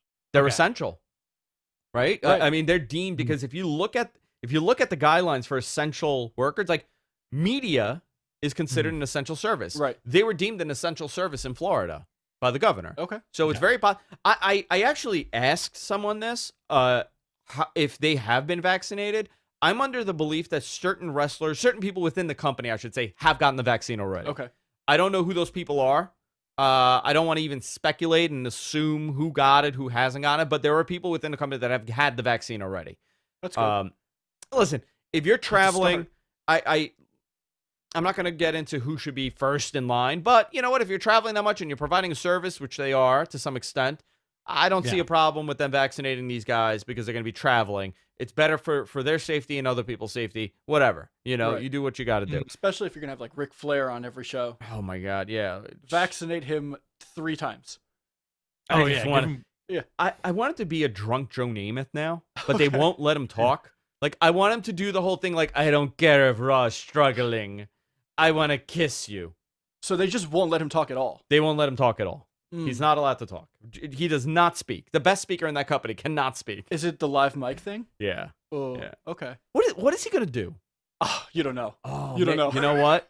Will he pull off another one of those weird, am I in St. Louis? Oh. That was the best. Oh, He boy. just went on the big man. You would just eat 10 steaks, and Hunter's like, oh my God, what is he talking is about? happening? What is Yeah. happening? By the way, here comes The Rock in our '97 Rumble. Oh yeah. Oh, is this '98? Chainsaw. So, that's the plan right now. But let's talk about What's that? WrestleMania 40. They did not announce WrestleMania 40. Okay. No. Where do you do WrestleMania 40? Do you do it in New Madison York? Square Garden. Yes. Listen, selfish. I know that they're not going to do it. Obviously, I think it's going to be Vegas. I think Vegas is the big one because then you could do this big, you know, we're in Vegas, baby. WrestleMania 40. It's a big star-studded event. Blah, blah, blah. New arena, all this stuff. That's where it probably is going to be. But, man, it would be cool to have it in New York. Yeah. 3 nights. You know, New Madison York has Square so many Garden. more restrictions. 5 right nights now. straight, every night. Like, every night. Like Billy Joe. Just do a bill. Yeah, just do a residency. Fine. I'm fine with that. Also, we're supposed to get a New Japan show in this year at the Garden. I think Still? people Cool. forgot. Is that still It happening? got delayed Uh-huh. till 2021. So that's something that's coming up that nobody's talking about. People have forgotten. I don't know if it's officially canceled, but it was delayed to 2021. And AEW has delayed their New Jersey show to September of 2021 Okay. in Newark. So Okay. a lot of some event news there. We're gonna do our Q&A in a couple minutes. So guys, if you have a question, submit them. Let's talk about the Undertaker on Joe Rogan really quickly. Oh man. I watched most of it, a little more than half, I should say, Okay. because I was trying to watch everything. It just looked at me and said, "Are you okay?" I said, "You know, I don't think I was ready to have Undertaker be a normal person. Right. Like, he's No. obviously not a normal person, It's right? like watching Santa Claus on Rogan. It really, that's exactly what I said. I said, it's like That's some great. guy takes his beard off. He's like, dude, I've been Santa for the last 3,000 years. right. You know? What? This has been, He's like scratching his belly, and it's like, oh, Yeah. dude, no. I've been Santa for the last, 1,000 year, whatever you're Right. gonna, whenever Santa originated. So Sure. I found it interesting. You could tell that he was a little nervous because he's not really media trained. Mm. He's a guy that No. was a freaking dead zombie. Right. Who was the comic that was with them? Oh, I don't remember his name. The guy who And was he's in a the big corner? wrestling. Yeah, he's a big wrestling fan. Oh, skinny kid. Yeah. Someone in the Uh, chat will know. I I forgot don't his name, remember but It was, you know what? After you sent the link to everybody yesterday, I really enjoyed it. I'm not super big into Joe Rogan, but that first hour and a half, really, really entertaining. I like that Joe did not pull back. You don't get the normal traditional media interview with him. No. I mean, there was a lot of moments. Tony Hinchcliffe, there you go. Thank you, John. And Tony, Tony was there because he's a big wrestling fan. He was friends with Piper. right. They did like comedy stuff with Piper. I thought Taker being asked about steroids and Vince's steroids and how did people have that physique? I don't think he's ever been confronted with questions like that, and it came Right. out of nowhere. I think Very he good. handled it right because he's like, listen, I took steroids and I never had a body like that. Right. So he kind of gave an Mhm. out for these guys. Yeah. But it was cool to see them talk about wrestling because Joe's not a wrestling fan. No, and that's why you get those kind of questions. Yeah, and you got questions from people that don't know what they're supposed to ask a wrestler. Right. Because they haven't been kind of like, listen, kayfabe smarted up. You know not to ask a wrestler about steroids. You know not to ask them about, certain things. Right. But he doesn't know that. And that's I think not in Joe's bubble. No, it's not. And I think he did a great job with that. I haven't watched the second half. I got when they started talking about hunting, I just went back to AEW. Yeah. Because I just wanted to. Talking about elk and. Yeah. Elk, yeah. Deer jerky and all that. But I'm going to watch it. I really, dude, I was hoping. I'm like, you know what? Now the Undertaker's a normal person. I really hoped at one point he was going to be like, hey, Jamie, give me that vial. And they just do DMT together. Oh. And Undertaker now becomes possessed by his character. Right. And he goes into character. He's like, all of a sudden, his eyes roll back and he starts doing like the old school Undertaker stuff. He brings up the urn. Just takes a shit on the desk. Right. Like, I just wanted to lose his mind. There's a whole other half. It might happen. There is a whole lot. I don't even know if it happened. I wanted it to go into alien talk. I was hoping that Undertaker's like a big alien guy. And he's like, yeah, of course they're real. And then he goes into like some crazy theory about mole men. Oh. Like Undertaker's a big mole men guy, flat earther. Like I wanted to go through crab people. Wanted him to go through all of that. Yeah, I was just how wonderful would it be if the Undertaker just looked deadpan in the camera and is like, aliens are real, man. I've seen them. And then Joe Rogan's third eye opens up and it's just beaming at the Undertaker. It's whatever was in the urn is now in Joe Rogan's mind. You're making what the reality of the episode is less enjoyable for me now because I want that to happen 100%. So bad. Yeah. It doesn't. You know what happens? Joe Rogan breaks his chops about steroids and Undertaker's like, well, you had to be big. You had that was pretty much it. Like again, like Andrew said, you got to hand it to Undertaker for handling it as well as he did because it's not. He had to get rid of the kayfabe and be like, it's 2021. All right, I could talk about this stuff. And he addressed it in the fact that he was like, we didn't have to be that big, but that was the thing where you had to be over 300 pounds. You had to be as big as effing possible. And he was like, we were working, 300 dates a year, etc. And I think that stuff, since Rogan's not a wrestling fan, I think that stuff blew him away where he's like, are you kidding me? And he's like, yeah, dude, like we would work 6 nights a week and twice on Sunday. We would be touring. We're doing house shows. We're doing this and that. So you had to do pills. You had to drink. You had to do all this other stuff. Because they talked about like the longevity he had in the business, Well, and the also other thing was, go ahead, Rich. Sorry. I was gonna say also like Taker, and he did say that he was doing some gas or whatever at some point in his career, but he never looked like like a bloated, like steroid dude. Mm-hmm. Yeah. No, well, they were busting on Braun Strowman and how physically impressive he is. But you know what was interesting? I'm curious if Taker's going to do more of this, and I was shocked that WWE promoted this. Right. Like, did they hear this interview No. before promoting it on a WWE channel? I would be shocked if this was not reviewed. I think they looked at the numbers for Rogan and they said, I know, but I don't think they've ever. Listen, you want to talk about it was a compromising position for the WWE. Uh-huh. That interview was a compromising position because it reinvigorated a conversation that nobody talks about. Right. Listen, and here's the thing: Joe's response was, "Listen, I don't give a shit. Nobody's testing Arnold Schwarzenegger or Sly Stallone when he's filming a movie. So what difference does it make?" Because Joe doesn't see it as a sport; he sees it as entertainment. So, and also the word steroid, and I'm shocked Joe didn't. Joe was using the word steroid. Right. I don't believe anybody in that company is on a traditional anabolic steroid of the 80s. Yeah. I don't believe that.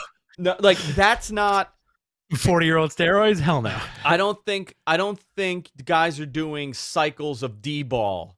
Right. There's so much better ways of getting testosterone and getting larger. Yeah. That's not a thing. So when Undertaker's saying like, no, these guys are tested and like I've done piss tests, they're not on steroids. I don't necessarily think he's not being honest. I think he is being truthful as far as he understands.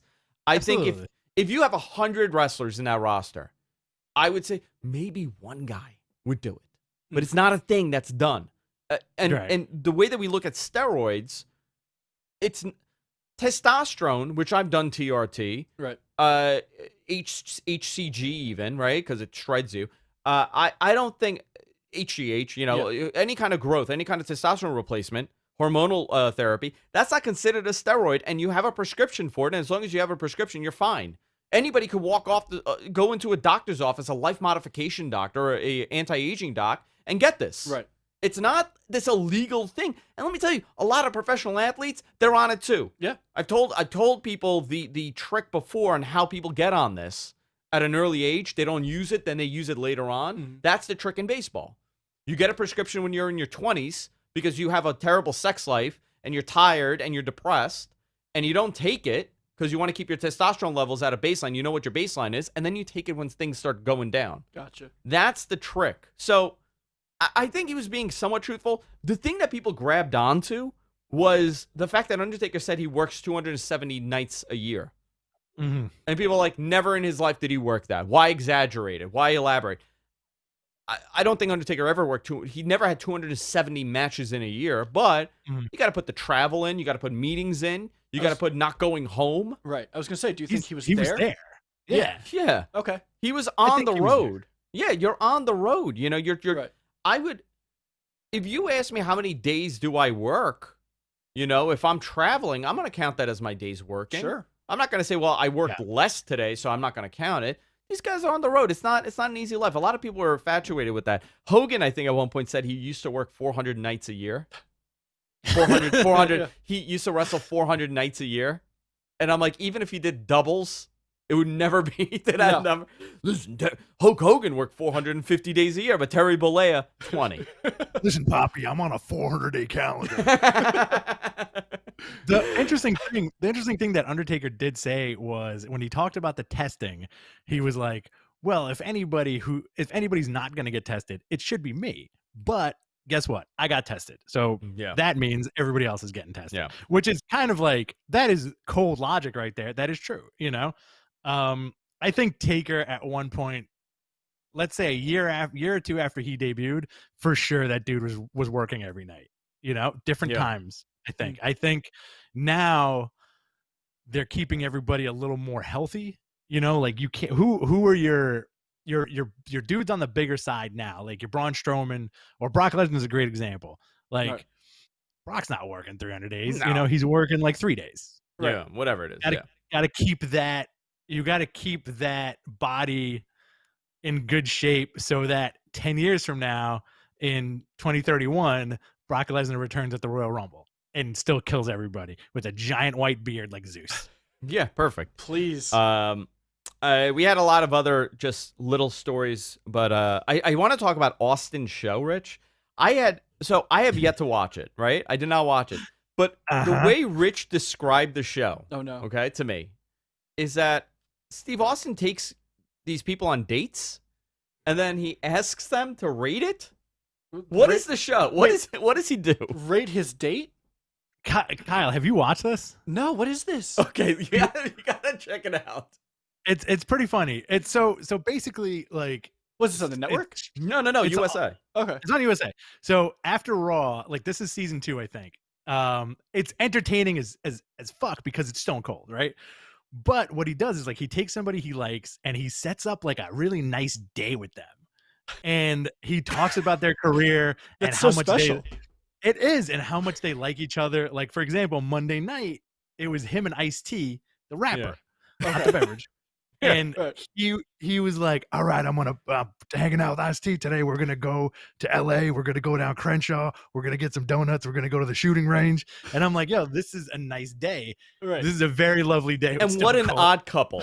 What a bizarre Tinder match. For a second, I thought it was just gonna be like Stone Cold takes just like a guy, like a fan, like, oh, we're gonna go to the shooting range. All right, kiddo. Go on, Rich. Tell me about this.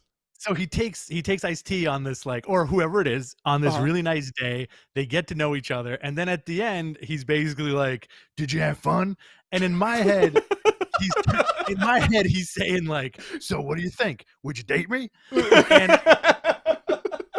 It's an oddball premise, but it makes me laugh so hard because he's such a genuine, good-natured guy. I want to watch Let's Date Stone Cold. Oh my god. I need to Love watch it. Who else does he go on dates with? You told me Ice-T, and I just envisioned Ice-T such like a bizarre person because what would they hang out about? What would they talk about? I don't know. He talked about his Law and time Order. on TV. They talked about Law and Order. They talked about growing up in a bad neighborhood, getting in trouble, what made Ice-T become a rapper, and then just like guys who came up around the same time period. I'm gonna look it up right now and see. Baker Mayfield is one. Baker Mayfield. I want to see Steve Jerry O. Seinfeld. Steve. Oh my god. I want Jerry him. Seinfeld like no sell Stone Cold. Be like, yeah, you know, the wrestling. What's that? You do. What is that? Is that your Jerry Seinfeld? Yeah, that's what. Yeah. Do it again. All my impressions are shit. Let me hear your Seinfeld. Yeah. The wrestling. Yeah. What's that? You do that? That's actually not a terrible one. Not a terrible Seinfeld. Yeah.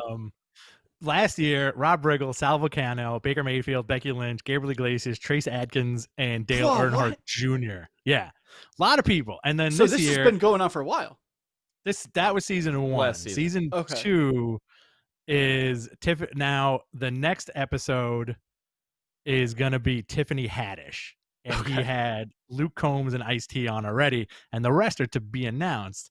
And I'm thinking like it's good. Like I have a feeling at least 2 of these are going to be completely bonkers people. Okay. Like Mario Cuomo or something. Andrew Cuomo. Andrew Cuomo, yeah. Andrew Cuomo. You know, what's it like to be the governor of New York City? No, let me tell you. Let me explain to you. What do I mean by this? What do you say? What do I mean by this? That's your my Cuomo. That's your Cuomo. Yeah. What do I mean by this? What do I say? We've firmly established, and it's funny that how in the last few weeks since we've been under the Observer banner, we've really ramped up our terrible impressions of everybody. Yeah. I'll only help with that because all of them are shit. They're all terrible. I got no good impression, man. I have a couple. I rarely use it. If I'm drunk, I can do Eddie Vedder. And it's really good, I bet, when you're drunk. It's amazing. The best. Somebody got up from a bar and hugged me because I did karaoke for Vedder. And you probably sounded nothing like him. No, that was the only thing I could do. Q&A time, boys and girls. Let's do it. Let's do Madman karaoke. Oh, please. Kyle. Kyle. Yeah. Guys, Q&A time. Submit your questions in the chat, and we're going to do our best to answer them. A little bit of housekeeping also. Like I said, watch along will be on F4W Online's YouTube account. Also, we are now on TikTok, boys and girls. Hey. Matment Pro Wrestling on TikTok. Go and check us out. Follow us. Jonathan in our chat room has been making these videos, and he's posting. I'm sure he's going to have a couple from today. Submit your, follow us there, and also submit your questions. What do we have here? All right, let's take a look here. Got a good one. John Gorman, do you see a scenario? I'm going to read everybody's names like with a lot of vitriol. John Gorman asks, do you see a scenario where the Bucks try to get Hangman back to feud with Kenny and the Good Brothers? Ooh. I think that would be perfect. That'd be great. I mean, make it like a 3-on-3 thing. I think you have to have the Darkwater turn on Hangman to make that work, though. Or that goes away. Or you think he just leaves and like I don't know. And He's they in cry a a weird little limbo. bit, then they're over He's in a weird limbo right now. So and obviously the program's going to go back to Kenny. Right. So might as well do that. Great 3. That'll be an awesome 3-on-3. Yeah. They'll say they have a mystery partner, and then here comes Hangman, and he maybe gets the win over Kenny, and then you set up that match. Yeah. You have a title for the Bucks and Gallows and Anderson, and then you have it for the AEW title. What if you have it for both titles? What if the Impact title's only being defended and Hangman's the Impact champion? Ooh. Oh my God. I want to see that happen. You just made me flip my lid. Right. Yeah, it might be cool. Let's see. In like a year and a half, I would love that. I want Kenny to hold that belt for a bit. I do too. But I think this title run is so different than what people envisioned. Yeah, for sure. And it's working. Whatever it is, it's working. But it's so different than the idea that Kenny Omega from Japan comes over and he has these 5-star matches and that's all he does and he becomes the AEW champion until someone beats him. I'm glad that they didn't go that path, even though last year they waited too long with Kenny, and throughout 2020 they waited too long with Kenny. So now is the moment. Now Yeah. we have it. Now is the moment. I think that's right. That's the way to do it, right? Definitely something different and interesting with Kenny. Yeah. Do you think I got a question for both you guys? Sure. Do you think Kenny, because we talked about those title reigns, right? That 16-time epic title reign. Do you think a guy like Kenny in the next 5 years could rack up that many titles? How old is? I think he's too old to be able to do that now. Yeah, I think he's. I think the mid-30s. company's also too new. You don't want to bounce the title around like that. Yeah, But I mean, he's born. He's IWGP, a year young. Yeah. Right. He's the mega champion in AAA. He Right. could be Impact. He's the AW champion. He could lose and gain whatever belts that they have, especially with not talking about WWE, but is there a situation where Kenny becomes the NWA champion? If he's collecting these belts and that relationship is also moving forward. I don't know if you would do like a collective thing where you say, all these belts rack up to it, because then Lawler's like a 55-time world champion and Flair's, a 60-time world champion. Okay. I don't think they're going to do that, but it's interesting to think about the lineage of AEW, years from now. Yeah. And where they head with this. I think you could have like 3 or 4 of these. Yeah. I think it is interesting that Cody's story may be that he never holds the title until it's time for him to retire. That's an interesting story to me, that he promised he's never going to challenge for the world championship. He did it early on in AEW's history, and then now we're like 3, 4, 5 years in, he's winding down, and he wants that shot at the title. I think that'll make for a really awesome, come-up-in story. Right. Eventually. Okay. That's all I had. Next question? Yeah. All right, from Crown Wolf. Jesus. Does Alexa turn Asuka into Kane? Oh my god. No. Into Kana. I'm sorry. Oh. I misread that. Oh. I like Kane more. I like Kane more. No. The question is, does Alexa turn her into Kane? Yeah. Let's do it. Oh, no. Burn her, and then have her come out like Kane. Man, we've been talking about these spooky gimmicks. You love spooky gimmicks? You're over spooky gimmicks. I'm over it. Yeah. I'm into and it. I'm a huge horror fan, man. Yeah. And I can't do it. You're over it. Everybody's got a spooky gimmick, and it's like the commentary doesn't even know how to sell it anymore because they don't know if they should. Because you have new viewers coming in, and you're like, are we trying to tell people that there's zombies? Like, you know what though? That's actually an interesting way you put it. There's new viewers coming in, so for the wrestling fan, the Undertaker, for example, is a totally acceptable character. Right. Kane is a totally acceptable character. Because we've been conditioned to know. We grew up with Santa Claus. We grew up with Santa Claus. But if you introduce Santa Claus as a concept now, you'd be like, you're off your rocker. You're telling me that this man travels the world? Right. And he's been doing it all this time? He's been doing it this whole time? Yeah. And who the hell's making these toys? Yes. It's the elves. Kyle, I have a question. I have 2 questions for you. Hit me.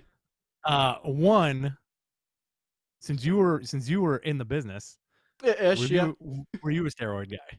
No, I wasn't. You wanted to though. Yeah. It was just like too confusing to find how to do it, And then I felt like I would fuck it up, What do you mean? You didn't go into I know the locker rooms you were in. You just never went in there. I just never asked anybody about it, and I was like, I don't know who to ask, and I'm not going to. Like I'm gonna get a whole suitcase, and I'm gonna OD in like 2 days. You know. I got it. You would have taken all the steroids. Yeah. Yeah. Just right into the jugular until you're full. Until you're full. Question number 2, Kyle. You're a big horror guy, right? Of course. What is, in your opinion, the best horror gimmick of a wrestler that's not the Undertaker? Oh God, man, that's so. Kane hard. doesn't count either. Kane doesn't count either. No, he's part of the Undertaker allure. Okay, fair. So it would have to be after that. No, you know what? We're going before. We're going Papa Shango. Papa Shango. Yeah, because there's something mystical about that. No, I'm not going Boogeyman because is Jake Roberts a horror character? Mm-hmm. He could be like a Cape Fear, De Niro kind of thing. Yeah, that could work. Jake Roberts is a horror character. I would say Jake Roberts. Yeah, that works. Original Mankind. Yeah. Oh yeah, Boiler Room guy. Yeah, that would have been like a Black Christmas kind of thing where like some maniac just sneaks up into a frat house or sorority house and like just was hanging out in the attic, That could have been Mankind. Mick would have done great with that. What else do we have? Next question. We got a lot of questions, by the way. Okay. Large 23. Any word on the WWE Network tier system? I said that weird. It was supposed to be implemented last year, but COVID stopped that. They decided not to go through all the fundamental changes in order to do the tier because you're in the middle of a pandemic. Can you justify charging $14.99 a month and pissing people off? Right. Pissing people off. So I think it's delayed right now. The concept was to add, I mean, listen, they have Evolve content on there that they slowed down. They have, who else did they have on there? ICW that they slowed down. So the plan was to have all these other stuff happen and then air some of these events live. Okay. Obviously, there's no live events, and they just lost focus of it. I think it's going to be for next year, at least for maybe the second half of this year or next year. But they are going tiered. It's just a matter of what content is available. Right now, it's going to be easy to grab up content because, listen, Evolve is folded. Who knows what companies are going to come back eventually? Right. The biggest suffering is going to be the independent scene. Because you have no idea when these events are going to be able to be done, and they don't have the pull to go to a state and say, listen, we're doing testing, we're doing this, we're doing that. I know GCW is running shows. I know there's a couple shows here and there happening, but nothing on a scale that we had. Yeah. Does that answer your question? It wasn't my question, but I'm sure it answers. Largest question. Large 23. Corey Richmond asks, WrestleMania 42 venues, Yankee Stadium and Citi Field? I don't know. I don't think so. Well, no, they have the same problem that they've always had with baseball stadiums. It's the MLB schedule. Citi Field, they could have done for the last, last time they were in New York, but the MLB schedule couldn't be modified. I think they need like 10 days to be able to use a building like that. They need 10 days for everything to assemble, take apart, and be done. They didn't have 10 days. I think they had like 8 days. So in most baseball stadiums, they have about 7 to 9 days. So unless they get something pre-approved, I don't think that's going to happen. Also, we have a weird thing here in New York where it's limited how many times Yankee Stadium and Citi Field could run baseball games on the same night. Okay. Generally, they're not at home that often. And it has something to do with the traffic situation here in the city. If you have 40,000 people going to 2 different parts of the city, that's 80,000 people traveling. That's really, not going to one place. That's why going to Jersey is easy because you can get to Jersey. Right. But we've never seen anything on that scale here in the city because we don't have a baseball field here in New York City. It's a logistical nightmare if you're going to travel and put 80,000 people in a building. So I don't think New York is going to happen. I think it's going to be Vegas, the reality. Okay. Fair enough. Bachelor 3000 asks, who are Enchanté's and PMX's favorite wrestlers? PMX is rich. Oh, what is it? We can't say it on the show. Okay. It's the P word, man X. Okay. Yeah. Not penis. Okay. You know what? PMX's platypus. favorite wrestler. I knew it was platypus. It's Pustesis. Yeah, Pustesis. Yeah, PMX's favorite wrestler, Tay Conti, 100% right now. Tay now. Conti's your favorite wrestler right now. Oh, okay. yeah. You know what? I believe you. Favorite wrestler ever or favorite wrestler of all time? That's PMX's current favorite wrestler. Current favorite wrestler. Okay. Who's your current favorite wrestler? Current favorite wrestler. Yeah. Are we doing like a weekly thing? Like right now, what if I ask you right now, who's your favorite wrestler right now? Probably Kyle O'Reilly. Kyle O'Reilly? Yeah, probably. Okay. I like the mat work. I like Roman technical Reigns. wrestling. Mine is Roman Reigns right now. People are going to think I'm nuts. No, I respect I'm very much enjoying it. Enchanté's favorite wrestler. Enchanté's favorite wrestler? It's always Velveteen. Yeah. Okay. Yeah. Unfortunately. Right. Unfortunately for Enchanté, it's still Velveteen. Yeah. Kyle. Yes. You like Kyle O'Reilly because you're like, yo, we got the same name, bro. I knew it was coming. Yeah, that's it. That's it. That's why I watched Darkness Falls, because the star of that movie's name was Kyle. I'm like, I'm in. I'm hooked. Terrible movie. All right. Let's see. Derek, our old friend Derek, asks, world's biggest Matt Riddle fan also. Are AEW and Impact doing a better invasion angle than when the WWE did it? So, you guys triggered me right now with this invasion talk. We didn't even mention Miro. We are No, I have a different. I got triggered by Invasion also. Okay. If anybody says Invasion, it brings up. I spent like 3 years of the show booking the Invasion angle every week, Okay. and I still can't get to a good point. Mm. It's impossible. Interesting. I don't know. I wouldn't consider this like a full invasion, but you wanted the best invasion angle was probably ROH and CZW. For sure. That was probably one of the best invasion angles ever done, and all the credit goes to Jim Cornette on that. Really? He was really, he was a real instrumental part in making that work well. It was so bizarre to say. Which is funny because his only on-screen role in that was with Zandig. And so they did a debate where nobody knew any rules. Yeah. And it was just really weird. They were just yelling at each other. And When then you the said segment was Zandig, over. I thought Glenn Danzig. Yeah. With all of the misfits. All the misfits versus there. Jim Cornette. Yeah. Yeah. I don't know where they're going with this invasion, but by the way, we're 20 years into the history of the invasion angle, starting in March. You know, like that. I think Rich and I should do something for that. Ooh. You want to do something like that, Rich? Yeah, Just absolutely. do like a quick summary of the invasion because it was such a pivotal moment in pro wrestling. It was the end of WCW, it was the end of that war. WWE won, and you were left with your, holding your dick in your hand, not knowing what the hell to do because Yeah. all you got, like we were like a minute away from Scotty Riggs being the main guy in the invasion angle. Nobody really came over. You had that monstrous thing with DDP, unfortunately, Yeah. where he was a sexual predator. But he really didn't, Oh, boy. Yeah. I mean, he was stalking this woman, stalking Undertaker's wife.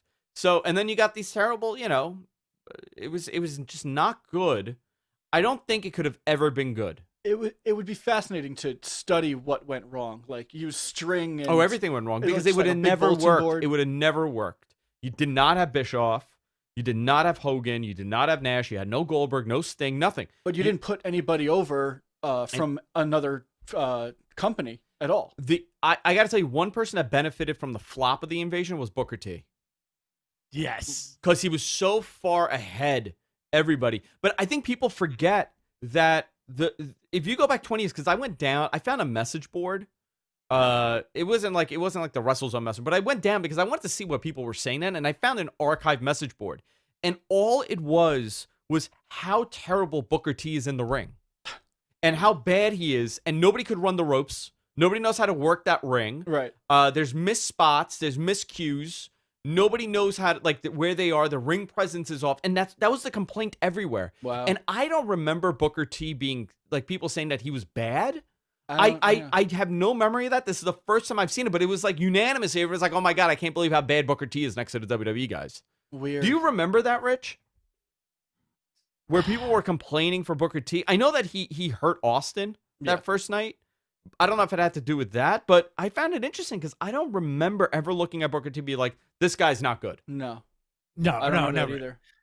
He's Booker T is interesting. I feel like we can do like a special episode on Booker T because I feel like at that time he was that WCW guy that didn't know how to quit, and he knew that he wasn't going to be handed anything.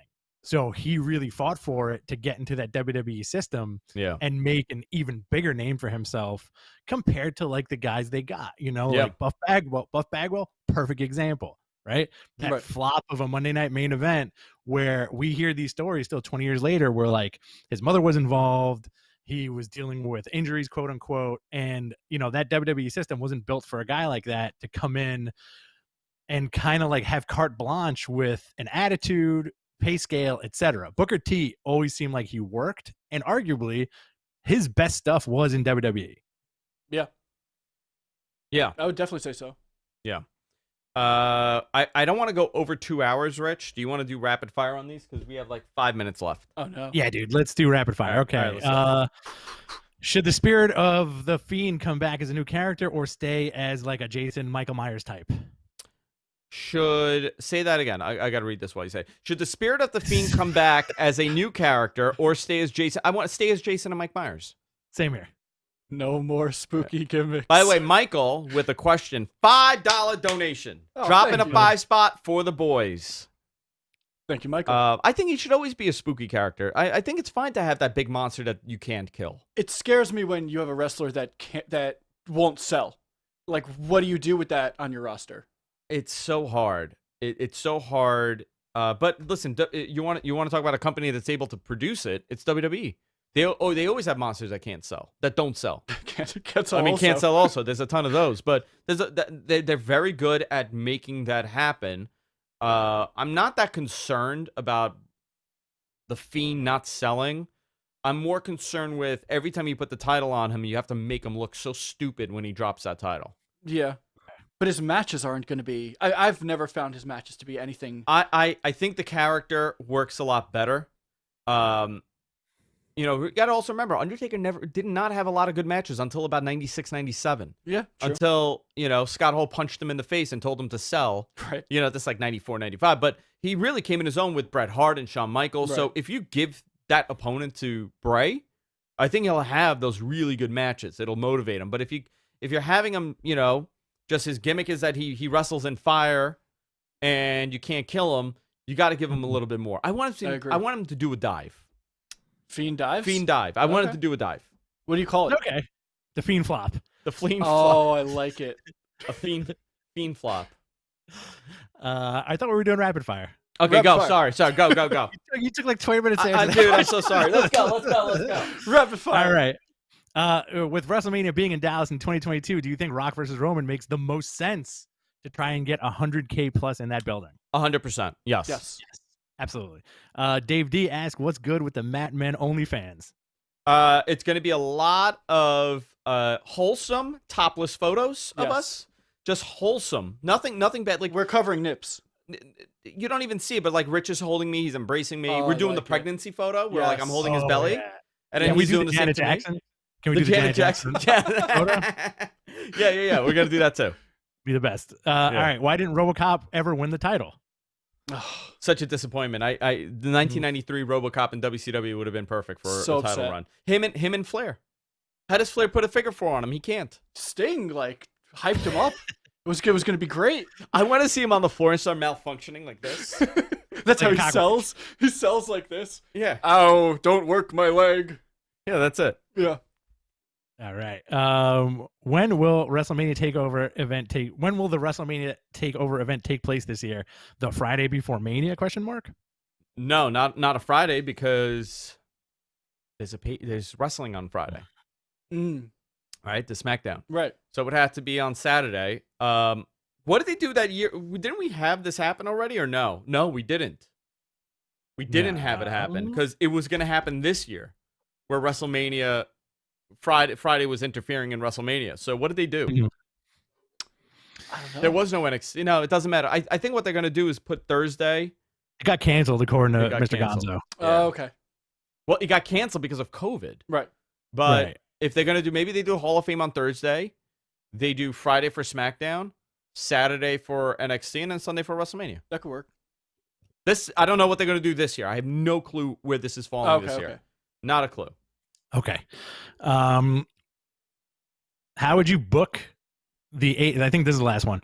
How would you book the AEW Women's Eliminator Tournament? I would book Thunder Rosa to win or have the debut of Tessa Blanchard. Ooh. Tessa's a very interesting name. Everybody's that- talking about her. No one knows where she's going, but she did follow a lot of WWE people recently. There was somebody else that just did that too. Who was that? Who just followed a whole bunch of WWE people? I don't know. Forgot Marty. who that. Marty did. Really? Yeah, but Marty's friends with all of them. Yeah. That's Marty's not friends with all surprising. those guys. Like, they're going to be the only ones that are going to touch him right now. I've been saying this for a while, but I think Marty's always been destined to go to WWE since Yeah. All Out. Sure. Let me would just fit. I mean, he would fit right at home at NXT. Let me just say, I think since All Out, Marty's been destined to go to WWE. If he was going to AEW, he would have gone. There's a reason why he didn't go. Yeah. Just putting, think just there's saying. Okay. You think there's heat little heat ski between the guys? There's something. Those are your best buds. You travel up and down the road. Why He did also- you not go to their new company where you would definitely be a star? Right. It's very interesting how I'll go by BTE, right? Yeah. And just like the podcasting stuff that you hear these guys talk about, the two guys that they have not mentioned, Flip Gordon and Marty. Yeah. So it's very like that whole thing is very weird. They still like have talked about Gallows and Anderson over the last year and a half, right? And Gallows and Right. Anderson have talked about the Bucks because they're like, Yeah. yeah, we're buddies. You know, it doesn't matter that we effed up, we signed with somebody else. So I mean, they still mention Ibushi also, though. Yeah, they do mention Right. Ibushi. Yeah. And so it's very fascinating how Marty kind of just looks like from a fan's perspective, looks like he got swept under the rug as far as those guys go. Yeah. But also, imagine the entrance he would have on an NXT show. Sure. In front of a crowd? In front of a crowd, or like look at what they did for Killer Cross, and he never had a crowd Right. in WWE, right? I think for Marty, they can come up with something completely insane, and they would take that like Plague Doctor visual up to the next level. Yeah. Okay. Okay. Not bad. I'm into that. Yeah, definitely. Yeah. Was that the last one? That was it, baby. All right, boys and girls, thank you very much. 2-hour episode of Matt Man. We went over 2 hours. 2 hours and 2 minutes here. So close. Very long episode because Kyle was here. Thank you, Kyle, for hanging out with us. Of course, man. You're gonna thanks, hang out Kyle. during the watch along. Yeah, sure. Okay, you know what? I think that would be cool if we could do. It'll give me more time to produce if I got another guy on mic All right. Sounds good. in the studio. So we could definitely do it. Rich possibly in the studio. I hope so. If not, it's We're, fine. This we're works talking too. about that Royal Rumble. Yeah. Sorry, to cut Rich you off. in a hazmat suit. We could all go get I- tested before we do it. Let's do it. If there- I will definitely get tested before I go anywhere. So I long for your embrace. by the way, as I wrap this up, the Los Barriquas have hit the ring in this Rumble, pummeling Steve Austin. Oh, because he had a bounty on him, right? Isn't this the bounty here? Oh, that weird. Oh, there goes Savio. Miguel, there goes Miguel. All right, guys, deeply appreciate it. Subscribe to us again. We're everywhere podcasts are available. New shirts going up on Pro Wrestling Tees, prowrestlingtees.com/Mattmen nice. Podcast. I got the Mattmen shirt on, the original Mattmen shirt on right now. We got a whole bunch of stuff going to be added there. Jonathan been doing a lot of graphics work. Thank you to Jonathan. Thank you to MG Geek. Thank you to Suncast, all our producers. What was that, Suncast? You got Yeah. it. There you go. And we'll see you all next time. Take care. Later. Oh, actually, do you have a plug before I Oh wrap it yeah. up? You can follow. Sorry, man. No, all good. You can follow my horror podcasts with me and my lady at Top Cult, Instagram/Top Cult, and YouTube/Top Cult. We talk Awesome. about all the horror things. Awesome. And that's it, guys. We'll see you all next time. Bye-bye for now. Later. Take care. All right. Bye-bye for now. Hit them with that TTFN. TTFN. That was What do you- fun, guys. Thank Yeah. you. That was great. What are you boys doing after this? I don't know. There's nothing open. I'm trying to see what's open. Join us. 69s, dude. 69s is open. Perfect. What'd you say? 69 is Mordehai's? Mordehai's? Monahans. They have like a outdoor house. I can't believe I got to go sit in a fucking shack just so It's I can still- have a drink. It's still indoor dining. It's still indoor dining. There's not. I mean, I got it. I don't think people understand. Like, we're not talking about like a bubble or a tent. No. Outdoors. What people have built is mobile homes. But yeah, They build to be extensions. fair- Outside extensions. And they're putting in windows. I mean, shingles going up, walls going up, siding. People put siding up, and that is acceptable. Right. But also to be fair, a tent is indoor dining. A tent is indoor as you, well. you have a heater going and you have walls. Unbelievable. What's the rule for New York? It can only have 2 walls.